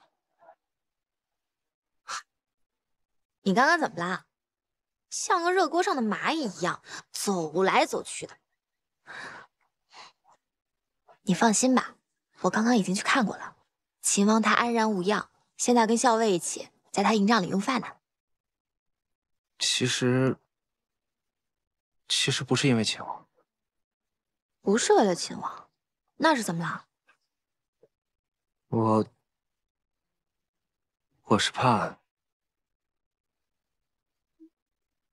我是怕以后再也见不到你了。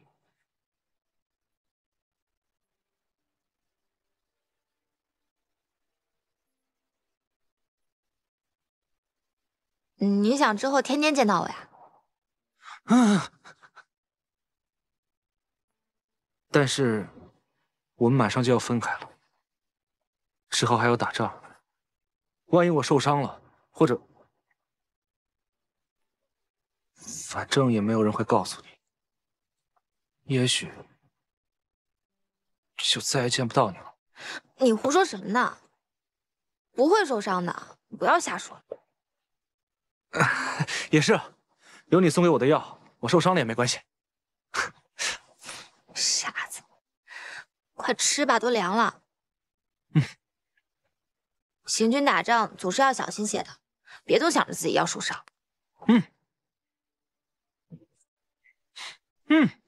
真香。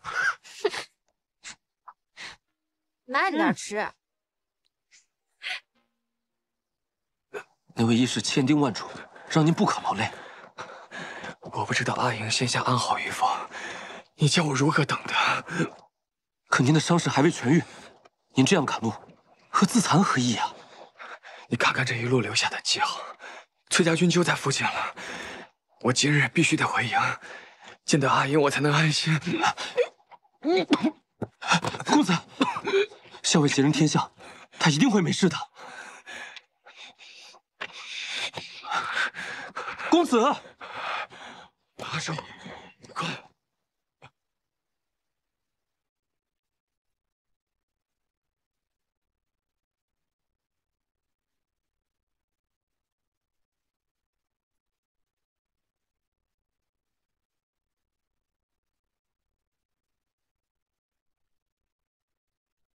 阿英，我真舍不得走。那你要不要留下来？我倒是想，我想带你一起走，只怕你阿爹崔大将军肯定不会答应。那你是想的太美了。我送你个礼物。嗯。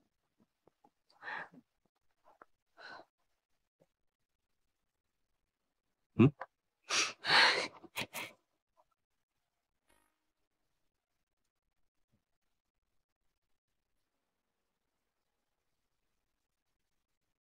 公子，营地到了。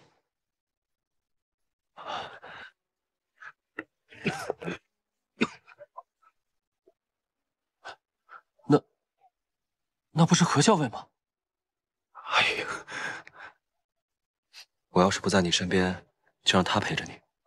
你要是不开心了，打他、扔他、砸他，都可以。这小人儿跟你确实还挺像的。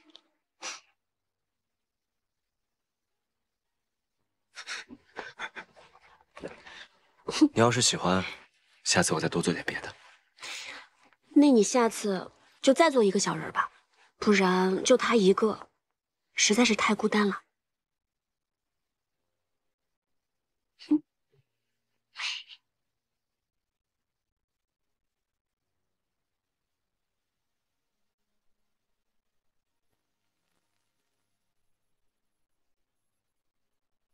公子，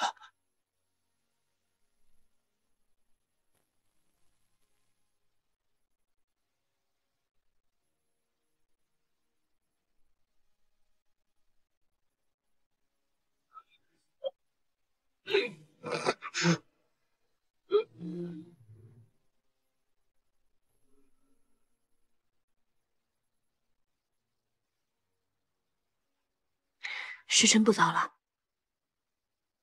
快走吧。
阿英，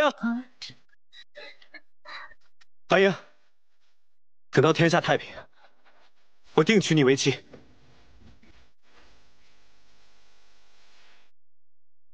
等我上门提亲，我一定会上门提亲。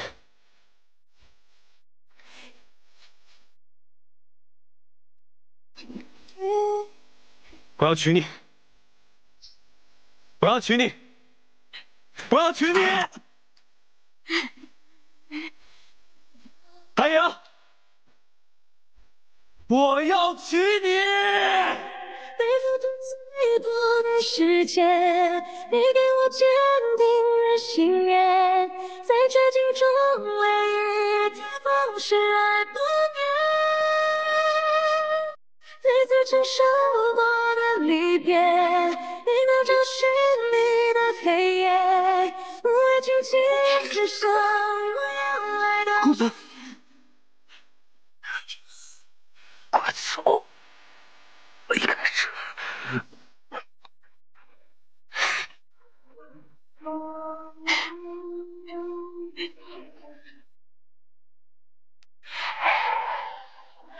我黑夜跃进梦魇，让心炽烈，你在身边，我的身边。秦王，你该走了。欢迎，保重，等我。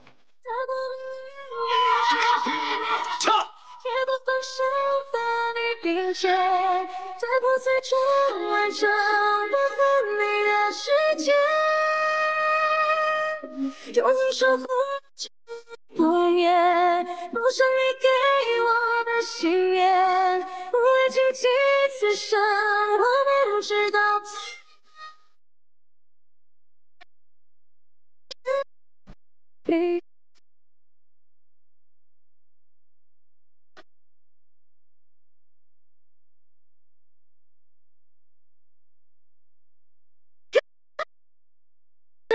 不灭，我们的穿过黑夜，不会经几次伤，我们直到最后就无可变。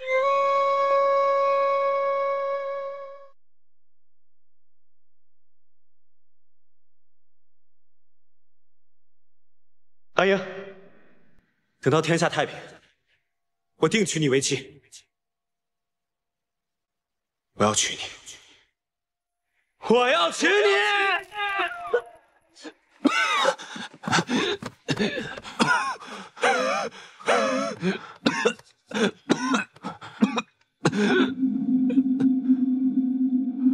公子，咱们回去吧。回哪儿？我已经没有家。可是不回崔家军的话，咱们压根无处可去。无处可去，无路可走，无药可医。我是谁啊？我不是崔林。我在这个世界上从来就无名无姓。我顶着崔玲的名字活了这么多年，我都已经忘记我自己是谁了。为了他，为了阿莹，可是他现在压根就不要我。我已经把自己活成了他的影子，可是他现在根本就不需要我这个影子。我已经不知道要怎么活下去了。公子，多想此生只为你活着。当记忆沉默，心已落，忘了此生离合。我一直都觉得我不是崔林，她才是崔林。她哪怕是个女儿家，她才是真正的崔林。阿爹，还有阿莹，都不需要我这个影子，一个被主人抛弃的影子，一个没有用的影子。阿莹和我永远都不可能。都怪我，都怪我。怪我身子不好，怪我不能上天杀地，都怪我身子不好，都怪我，都怪我。阿叔，我求求你，你把我杀了好不好？把我杀了，一个被主人抛弃的影子，就应该去死，就应该去死。我知道有一种续命之法，据说只要服了接触的神药，哪怕病弱的人也能康复如初。公子，我们去找那个人要。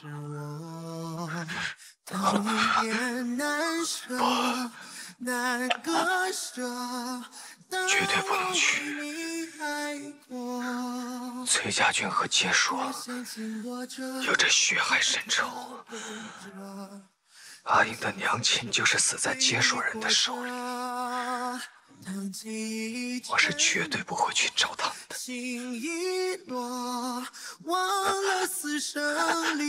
公子，只有活着才能去见校尉，只有活着才能等到校尉的回心转意。如果有神药，公子你身子恢复了，也许到那个时候，校尉就会看清李妮的真面目。校尉就能看到公子从前对他的一片真心，他就会回心转意了。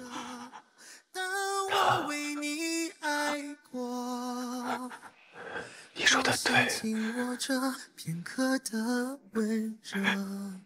我得活着，我活着才能见到阿英，我活着才能保护她。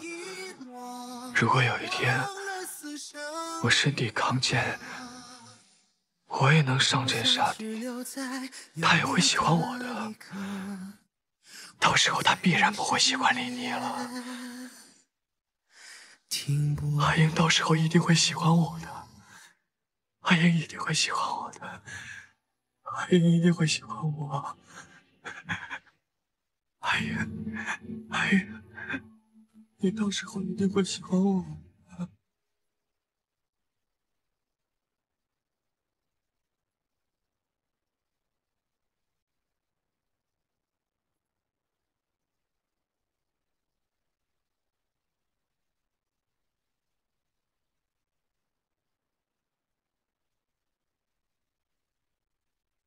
夜半风凉，还是回去歇息吧。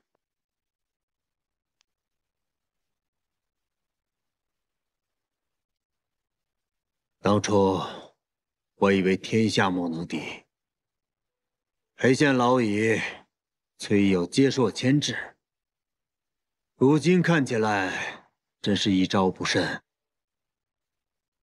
崔乙既夺东都，定会与李逆起纷争。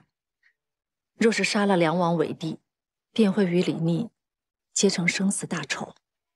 哼！如果他们联手对付我，那我们就决一死战，杀个痛快。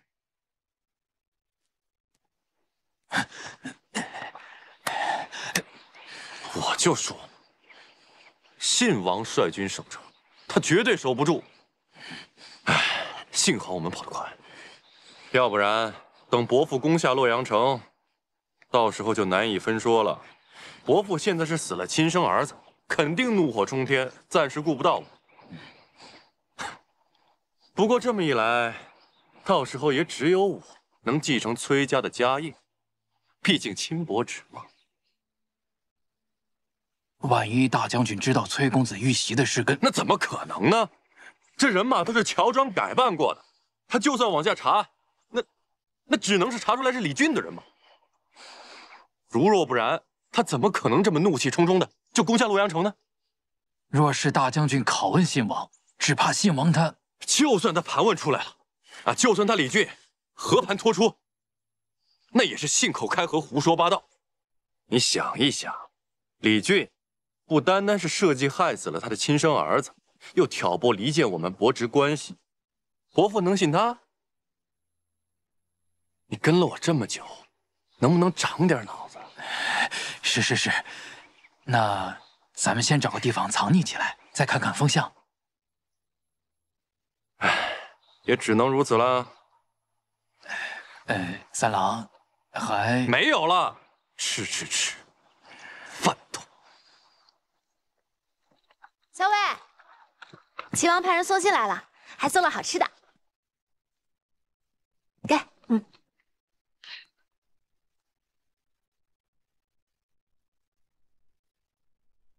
大战在即，呼吁你深爱此物，特级之疗以解闷。常言嚼之如碎玲珑，取势若破竹，碾压敌军之口彩，望君顺遂，旗开得胜。入京后，愿同去殿中，据按大嚼干果及果脯，用侧翼后翼，皆托付于君。替我再三拜赏崔大将军。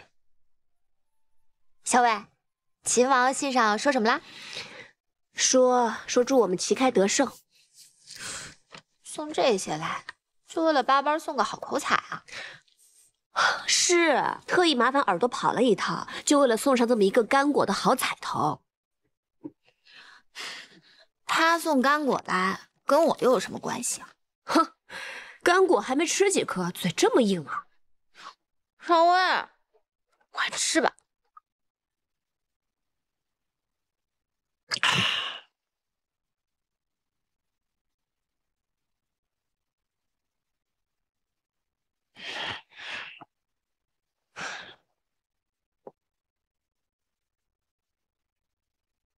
赵二哥，你怎么了？我可忍不住了，石七郎！崔家军卖了潼关，害死了咱们镇西军那么多兄弟，咱们怎么可以又跟他们结盟，一起去攻西长津呢？万一他们又把我们卖了怎么办？就是啊，你说他们万一从后边反了，直接把咱们包围了。我见过崔乙，他不是这样的人。有其父必有其子，他儿子这样做，他爹为什么不能？若崔乙是这样的人，他就不会放我出洛阳城，更不会让我带着我父皇回大营了。石七郎，那咱们真的还能相信崔家军吗？镇西军把侧翼和后翼都交给我们了。因为咱们崔家军的兵力更强一些，所以他们把侧翼和后翼全交给咱们了。这个李逆果然胆大包天，他竟不怕我抄了他的后路，把他毒死在西长京城下。阿爹会这么做吗？我相信。那石七郎信，我就信。我也信。我相信你，石七郎。那我也相信石七郎。赵二哥，你相信我吗？我当然相信你。谢谢你们相信我。啊！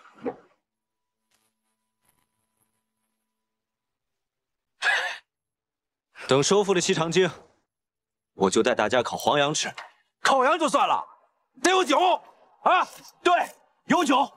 来，干！来，干！要不是碍着你的面子，这货早就把他给收拾了。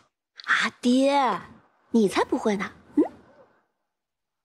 不过，就算我们崔家军和镇西军加起来，比孙敬的守城兵马多，但自古以来，守易攻难。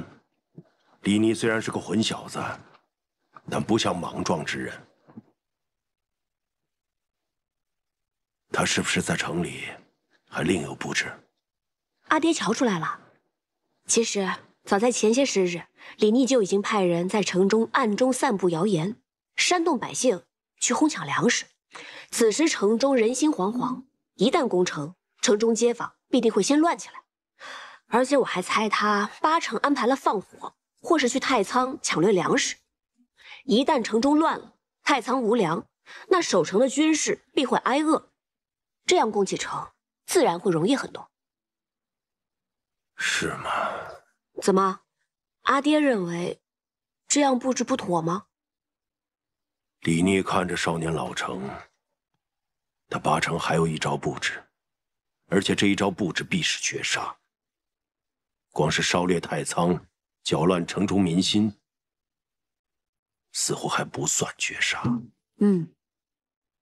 其实我也猜测，他肯定还有招绝杀，但这一招到底布置的是什么，我目前还真猜测不出来。我倒是有点明白，你为什么瞧得上那小子了。阿爹，人家在跟你说正经事儿。哎，我在他这个岁数的时候，也没有他胆大缜密啊。虽然当时在瀛州和接硕大大小小打了几十仗，他怎么能跟阿爹比呢？他只不过是运气好一些罢了。出身帝王之家，不交金。从劳郎关至此，一路征战，赴半壁江山，得万军拥护。其实运气好就可以一言代之的。阿爹这么夸他，我倒觉得他配不上我阿爹的另眼相看。哎，既然他得到我女儿另眼相看，他自然也值得我另眼相看。那阿爹以后不挠他了吧？我只是说，打仗看着还行，想娶我女儿，做梦。又懒。哼。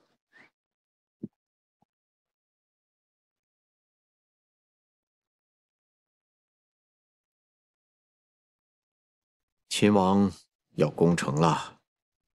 不是说平凉大将军崔乙夺了东都？这正是秦王的过人之处。他不仅大大方方的把东都让给了崔乙，还说服了崔家军跟自己一起联手攻打西长京。父亲，您说秦王会成功吗？明面上呢，他是要和崔家军攻打西长京，可是暗地里一定另有一番布置。我就不知道这布置是从何而起，又如何呼应了。相爷，出事了，出事了！秦王攻城了，好些乱民直奔太仓去了。那些乱民把太仓给抢了，太仓的守卫拦也拦不住啊。后来不知怎的，太仓就起火了，太仓又烧又抢的，只怕现在也剩不下什么了。好了，我知道了，你下去吧，命人严守门户。是。我娘，你可明白了？原来布置在这儿。对，先是散播城中无粮的消息，造成民心恐慌，然后再煽动这些乱民把太仓给烧了、抢了。这下城中是真的无粮了，连守城的士兵都要饿着肚子，肯定没有心思守城了。正是，如今梁王早已登基称帝，孙敬素来残暴，城中又如此情形，这西长京啊，是守不住了。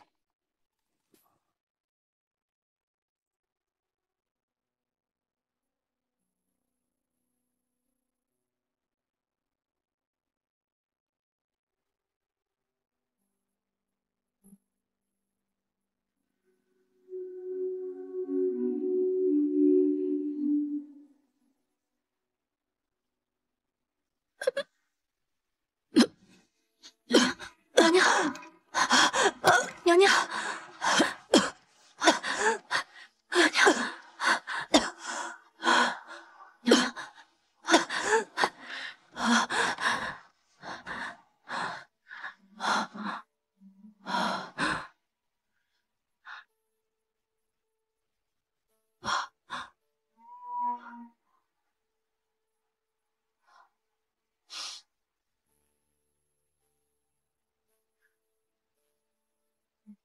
娘娘，娘娘，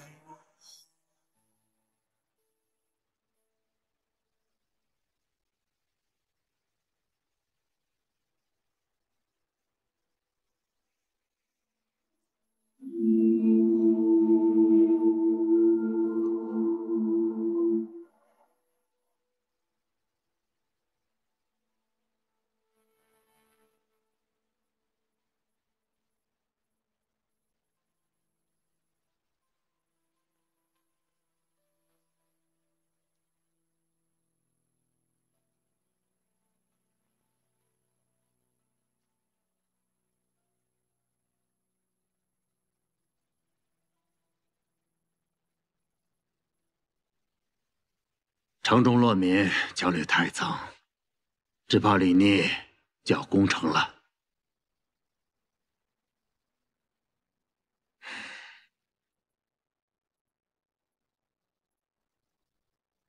阿静，我不想让你再去打仗。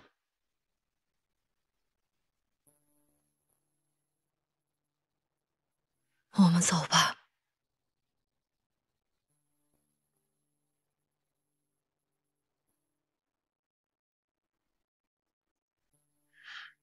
自从我们重逢之后，我就一直在想，这日子过得真快啊，一会儿半辈子就过去了。要不我也出嫁？陪你去守城吧。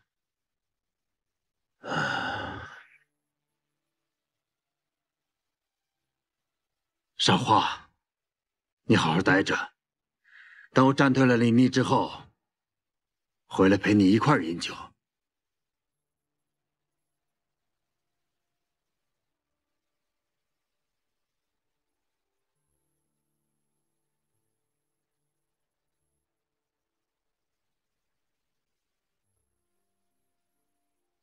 我等着你回来。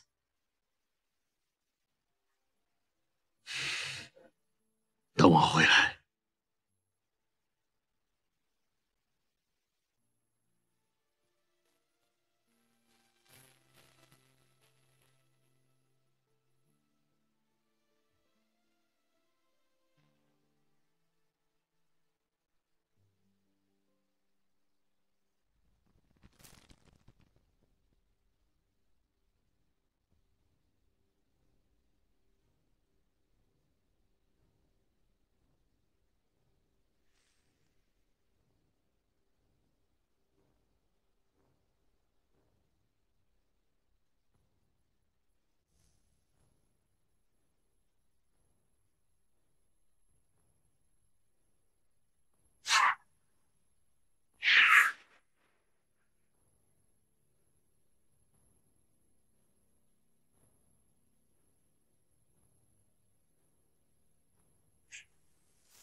给我杀！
这里，还有这里，严加防守。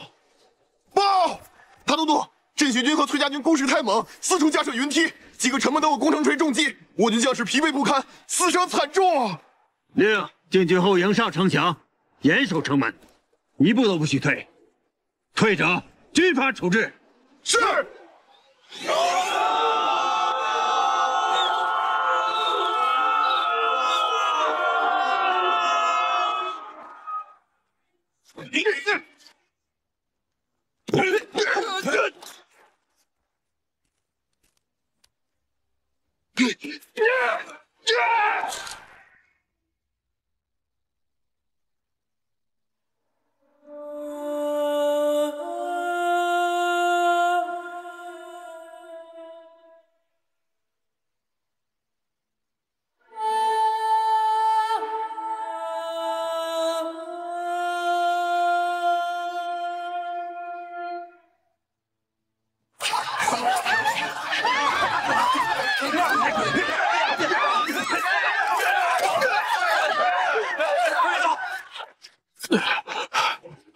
大都督，那些乱民竟与士兵动起手来，有的还将守城用的火药，请大都督示下。哼！城中乱民一个不留，统统都杀了。是。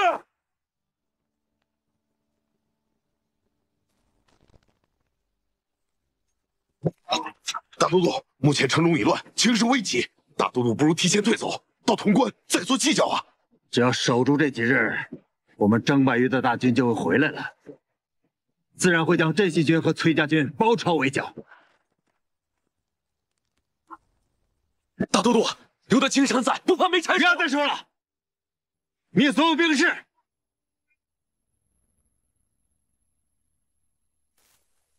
大都督，大都督，大都督，大都督，大都督，大都督，大都督，大都督，大都督。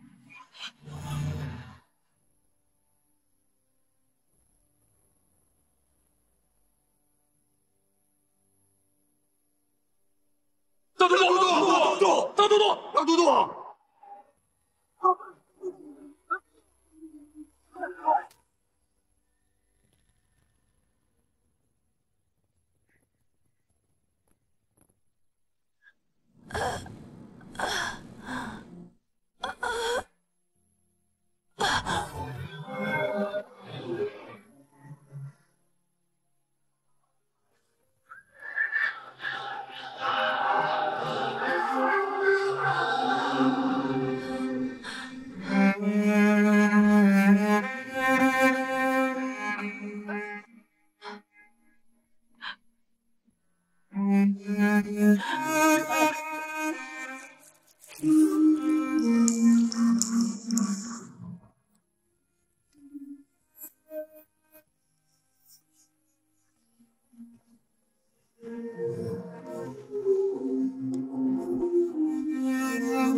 娘娘，镇西军攻进来了！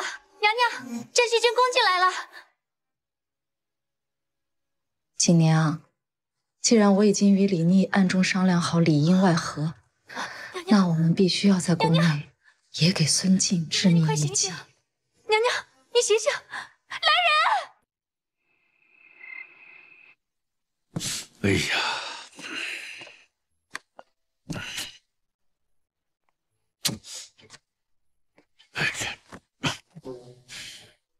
父皇莫急，儿臣准备了快马，如果战事不利的话，儿臣一定会护送父皇南撤的。只要进入江南岸，有长江天险的话，那定会安然无虞的呀。父皇，万一战事不利，儿臣愿意留下来，率后队抵挡敌军。倒是还请大哥护得父皇先行一步。二弟你果然是忠勇可嘉。大哥是父皇长子，将来这天下大事和父皇都要倚仗大哥呀。我若是能留下来抵挡住敌军，护得父皇和大哥周全，就算是死也值得。哎呀，莱儿真是一个孝顺的好孩子呀！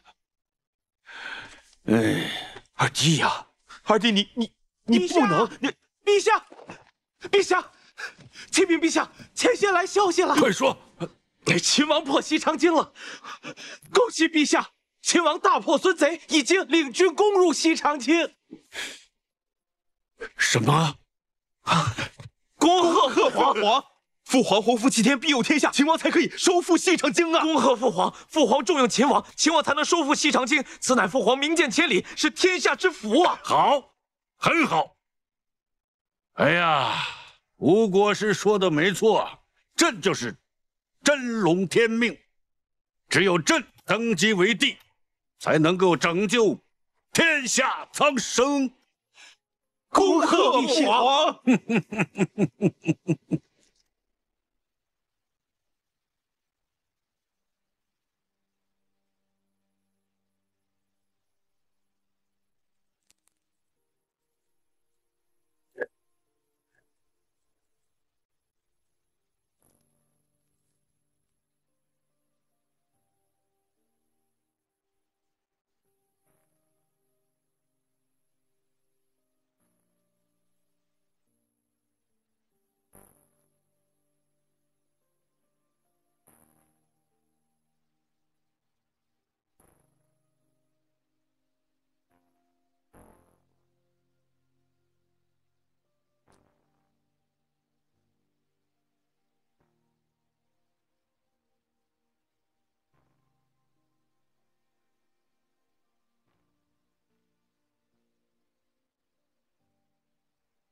那年我16岁，按照惯例入宫拜别先帝，启程去劳兰关。那时我犯了错，先帝十分生气，不愿赐剑，便命人传话于我，让我安分守己，不要再给李氏子弟抹黑。殿下现在已经收复西长京，也可以告为先帝在天之灵了。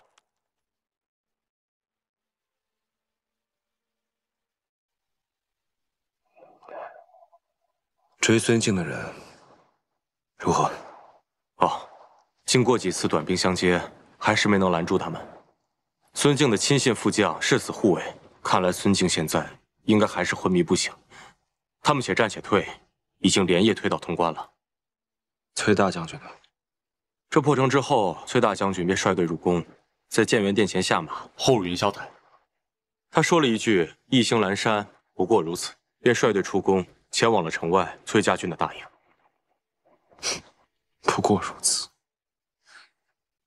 我也想如他一般破城杀敌，到最后再来一句“不过如此”，拂袖而去。这才是真正的大将风范。殿下，您与他还是不同的。可此时的我，十分羡慕他。殿下出劳兰关，率兵擒王，平定天下，现在已经收复西长京，所以从此之后，已不与世人相同，也不能再说羡慕他人了。是啊，多无趣啊！唉，阿莹呢？他跟崔大将军一起出城了吗？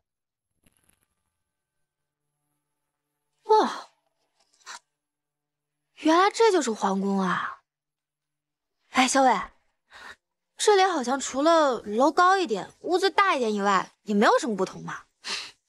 你看，咱们现在待的地方叫做玉辉楼。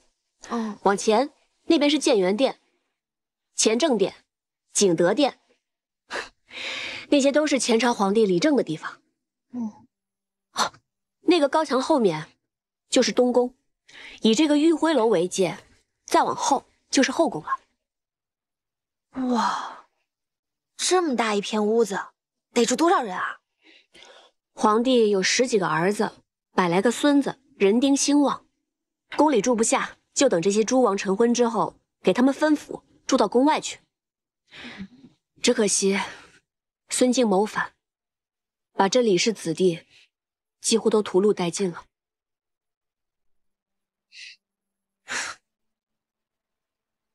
哎，秦王来了。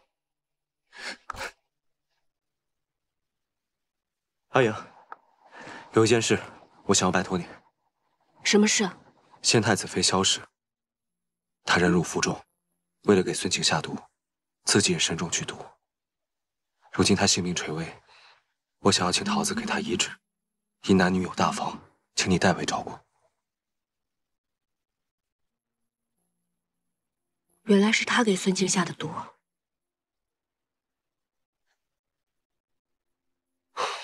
你放心，如此大义之人，我定不负你所托。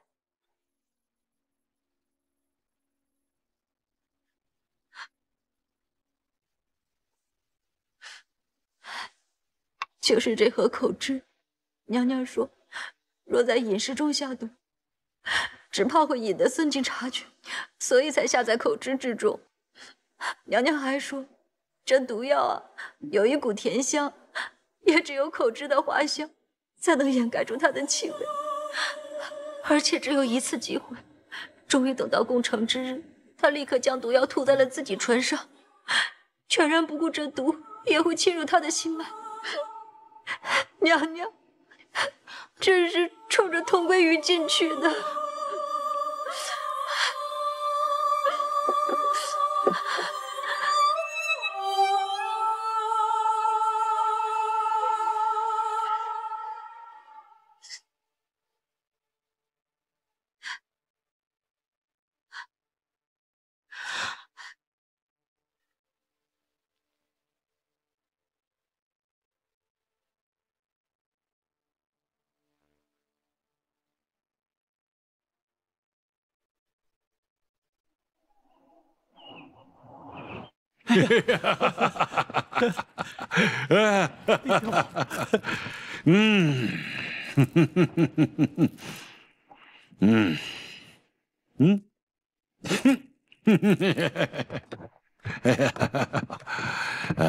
儿臣见过父皇。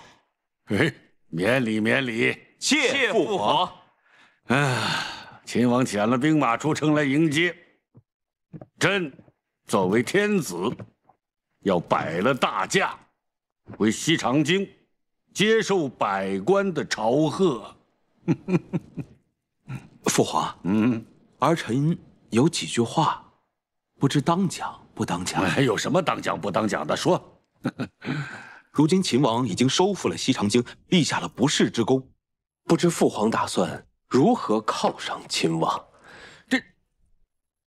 他可是朕的儿子。再说了，为君父分忧，这不就是他的本分吗？还有什么犒赏啊？父皇已经封三弟为秦王了，这众亲王之中，唯以秦王的封号是最为贵重的。若是再犒赏的话，也只有封三弟为太子了。你说册他为太子，立嫡立长都轮不到他，你就说说为什么要册他为太子？若父皇眼下无立三弟为太子之意，他又刚好立下了大功，没有犒赏，只怕这别有用心之人会挑唆三军，到时要闹出什么哗变，那就不妥了。哗变？这是父皇莫慌，父皇回宫之后可以打开宫中内堂，据说这孙贼走得匆忙，宫中内堂中的贵重财物都没有带走。内堂？是啊，父皇，父皇不妨打开宫中内堂，赏赐给收复西长京的将士们，将士们自会感激陛下的圣恩，就算有人煽动，也不会跟着闹事。还是俊儿来儿的法子好啊！朕回到西长京，就把宫中的内堂打开，犒赏三军。陛下公参天地，泽披万世，万岁万岁万万岁！陛下公参天地，泽披万世，万岁万岁万万岁！娘娘，娘娘你醒了，娘娘你醒了，醒了就好，醒了就说明毒性消解了。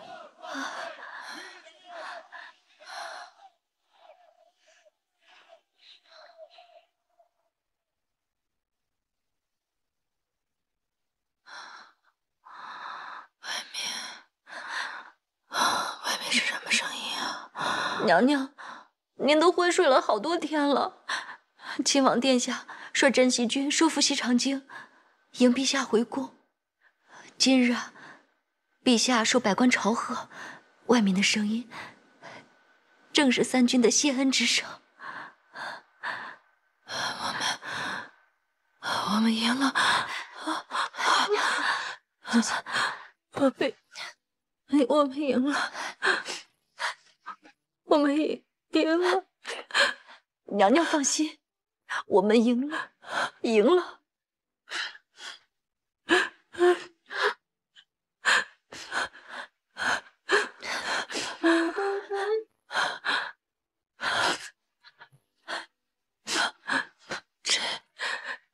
这两位姑娘是？娘娘，这是崔家军中的何校尉，受秦王所托，特来照顾娘娘的。多亏何校尉带来桃子姑娘，每日精心配药，才终于解了娘娘的毒。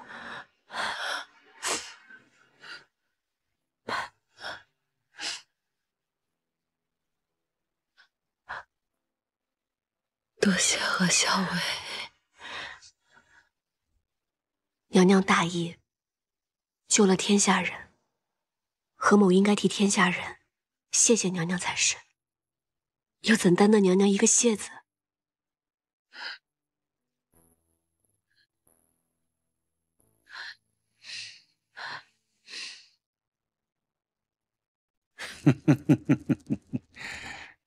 这寝殿不错，就是这个帐幔有点旧，都换新的。是。嗯。嗯。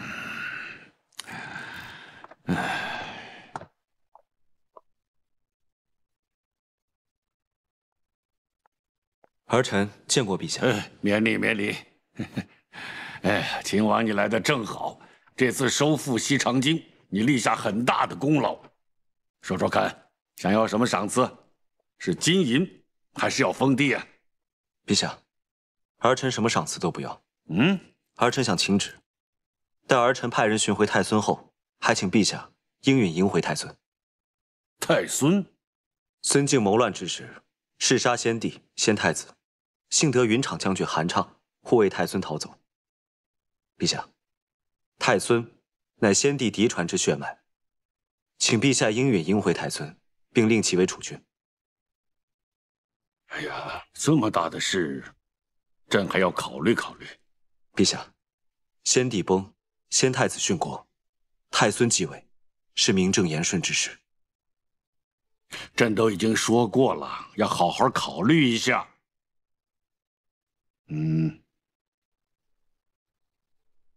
你先回去吧，这一阵子你也挺忙的，先回去好好歇歇。没什么事，先不要进宫。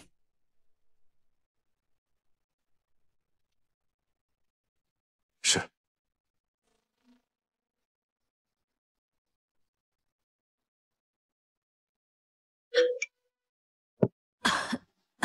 娘娘，你还是再用一些吧。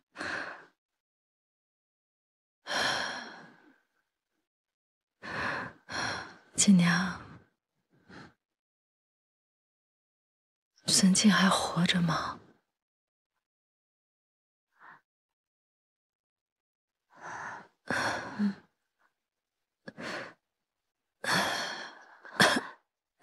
娘娘，是。按理说，我应该忧愁。因为大患终究未除，可是想到当初他浑身是血冲到宫里，握住我手的那一刻，我心里在想什么？我是先太子妃，娘娘，我在东宫的那段日子里。我活着，但只是一具躯壳。唯有和他在一起的时候，我才会感觉我是真正的一个人。可我是先太子妃，我本不该心悦于他。娘娘，我知道。我不会再说了，不会再有人知道我与他之间的过往，再也不会有人知道此刻的我还是爱慕于他。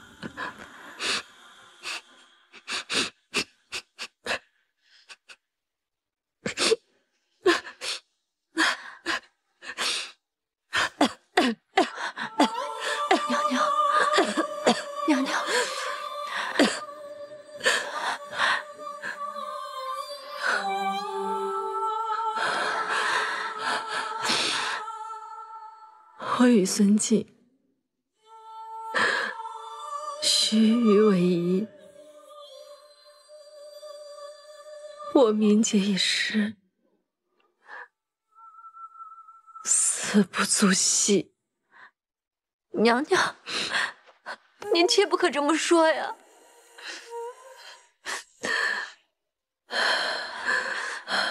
放心，我现在是不会死的。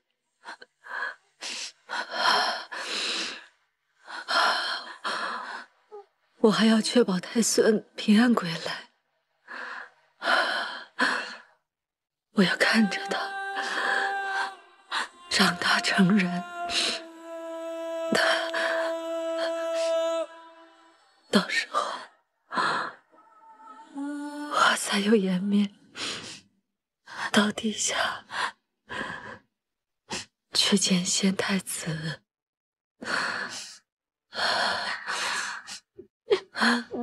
娘娘，不要！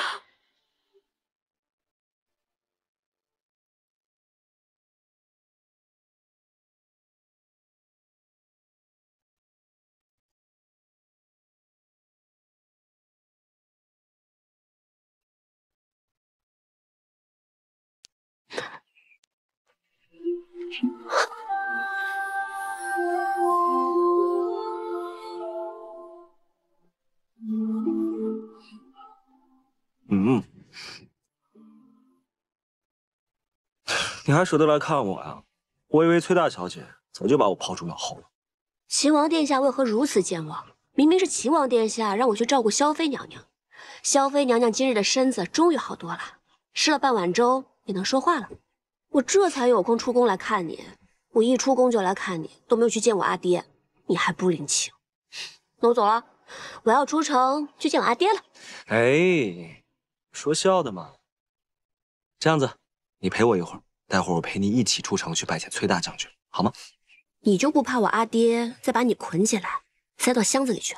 那你还是会救我的呀。那可不一定。你怎么了？是不是有什么不高兴的事？不然为什么一个人躺在这儿？没有，发闷看了一本书，闲的都快要睡着了。我听说陛下开了宫中内堂。散尽钱帛，犒赏三军。按理说，你立了这么大功，你这齐王府应该是车水马龙的，怎么如此静悄悄？我又不喜欢那些文官。再说了，我是秦王，我又领着镇西军，结交文臣多有不便；结交武将呢，那更是瓜田李下了。所以我就想闭门谢客。这些文武百官也知道我的性子，可不敢上门来聒噪。旁人倒也罢了，难道不应该去拜见一下故乡吗？前日在朝上，故乡官复原职，陛下还要赐他一个爵位，但故乡跪谢立辞了，真是风骨过人。之前收复西长京，他也帮了不少忙，所以那日下朝之后，我便去了故乡府拜谢了故乡。光是拜见致谢就完了？那他连陛下的赏赐都不要，那我还能怎么办？既然都去了顾府，就没有见见顾婉娘吗？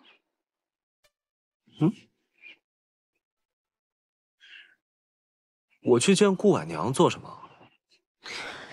你见她做什么，我可管不着。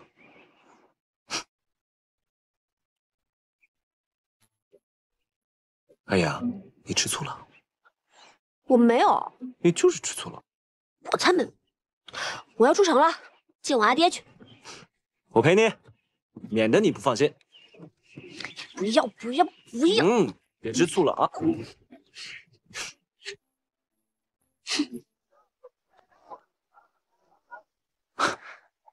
两位客官，瞧瞧，选点什么？咱们店里的果然啊，那是饱满香脆，唇齿留香，客官一定满意。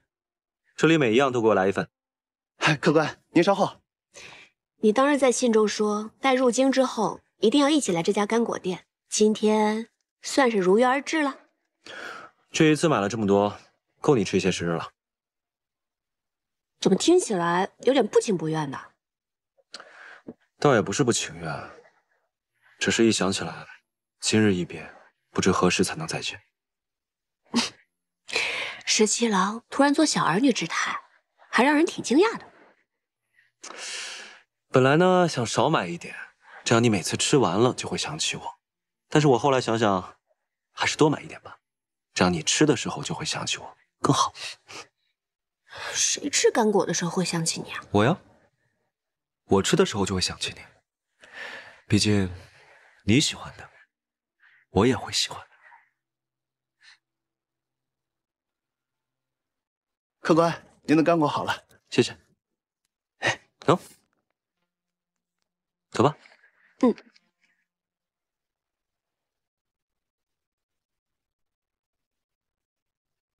娘娘看起来好多了，走路也稳了许多。桃子姑娘说，只要加以调养，日后便再无大碍了。何校未到。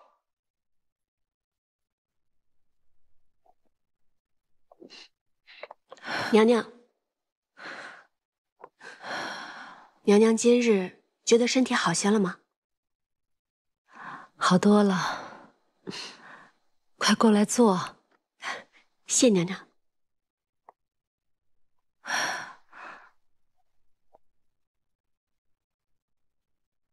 看娘娘的气色是好了很多。桃子跟我说，娘娘的毒解过之后，身子会十分虚弱，需要用一些血参补一补才好。我告诉了秦王，秦王便挑选了一些上好的血参，让我带进宫来送给娘娘。替我多谢秦王。娘娘客气了。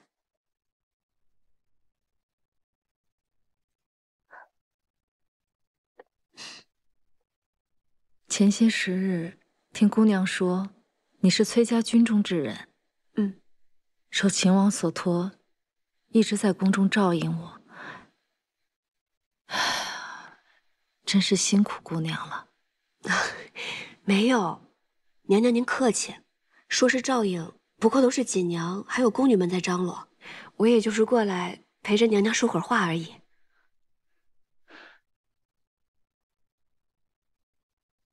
姑娘是秦王的心上人吧？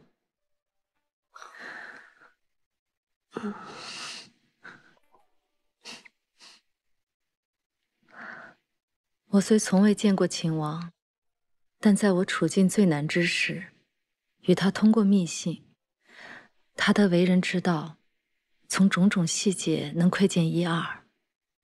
我知道他府中并无女眷，你一定是他的心上人，他才放心将我托付于你。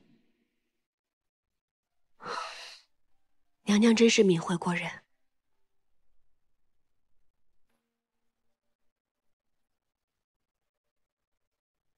我是一个失节无益之人，唯有一死，才能了断此生。当初秦王答应过我，一定会帮我寻回太孙。我知道秦王也是一个信守承诺之人。我的身份是先太子妃，如今在宫中处境尴尬，十分不妥。我想离开宫里，去一个僻静之处，找一处安身之地，也请姑娘转告秦王，成全我。娘娘放心，秦王必定会答应安排。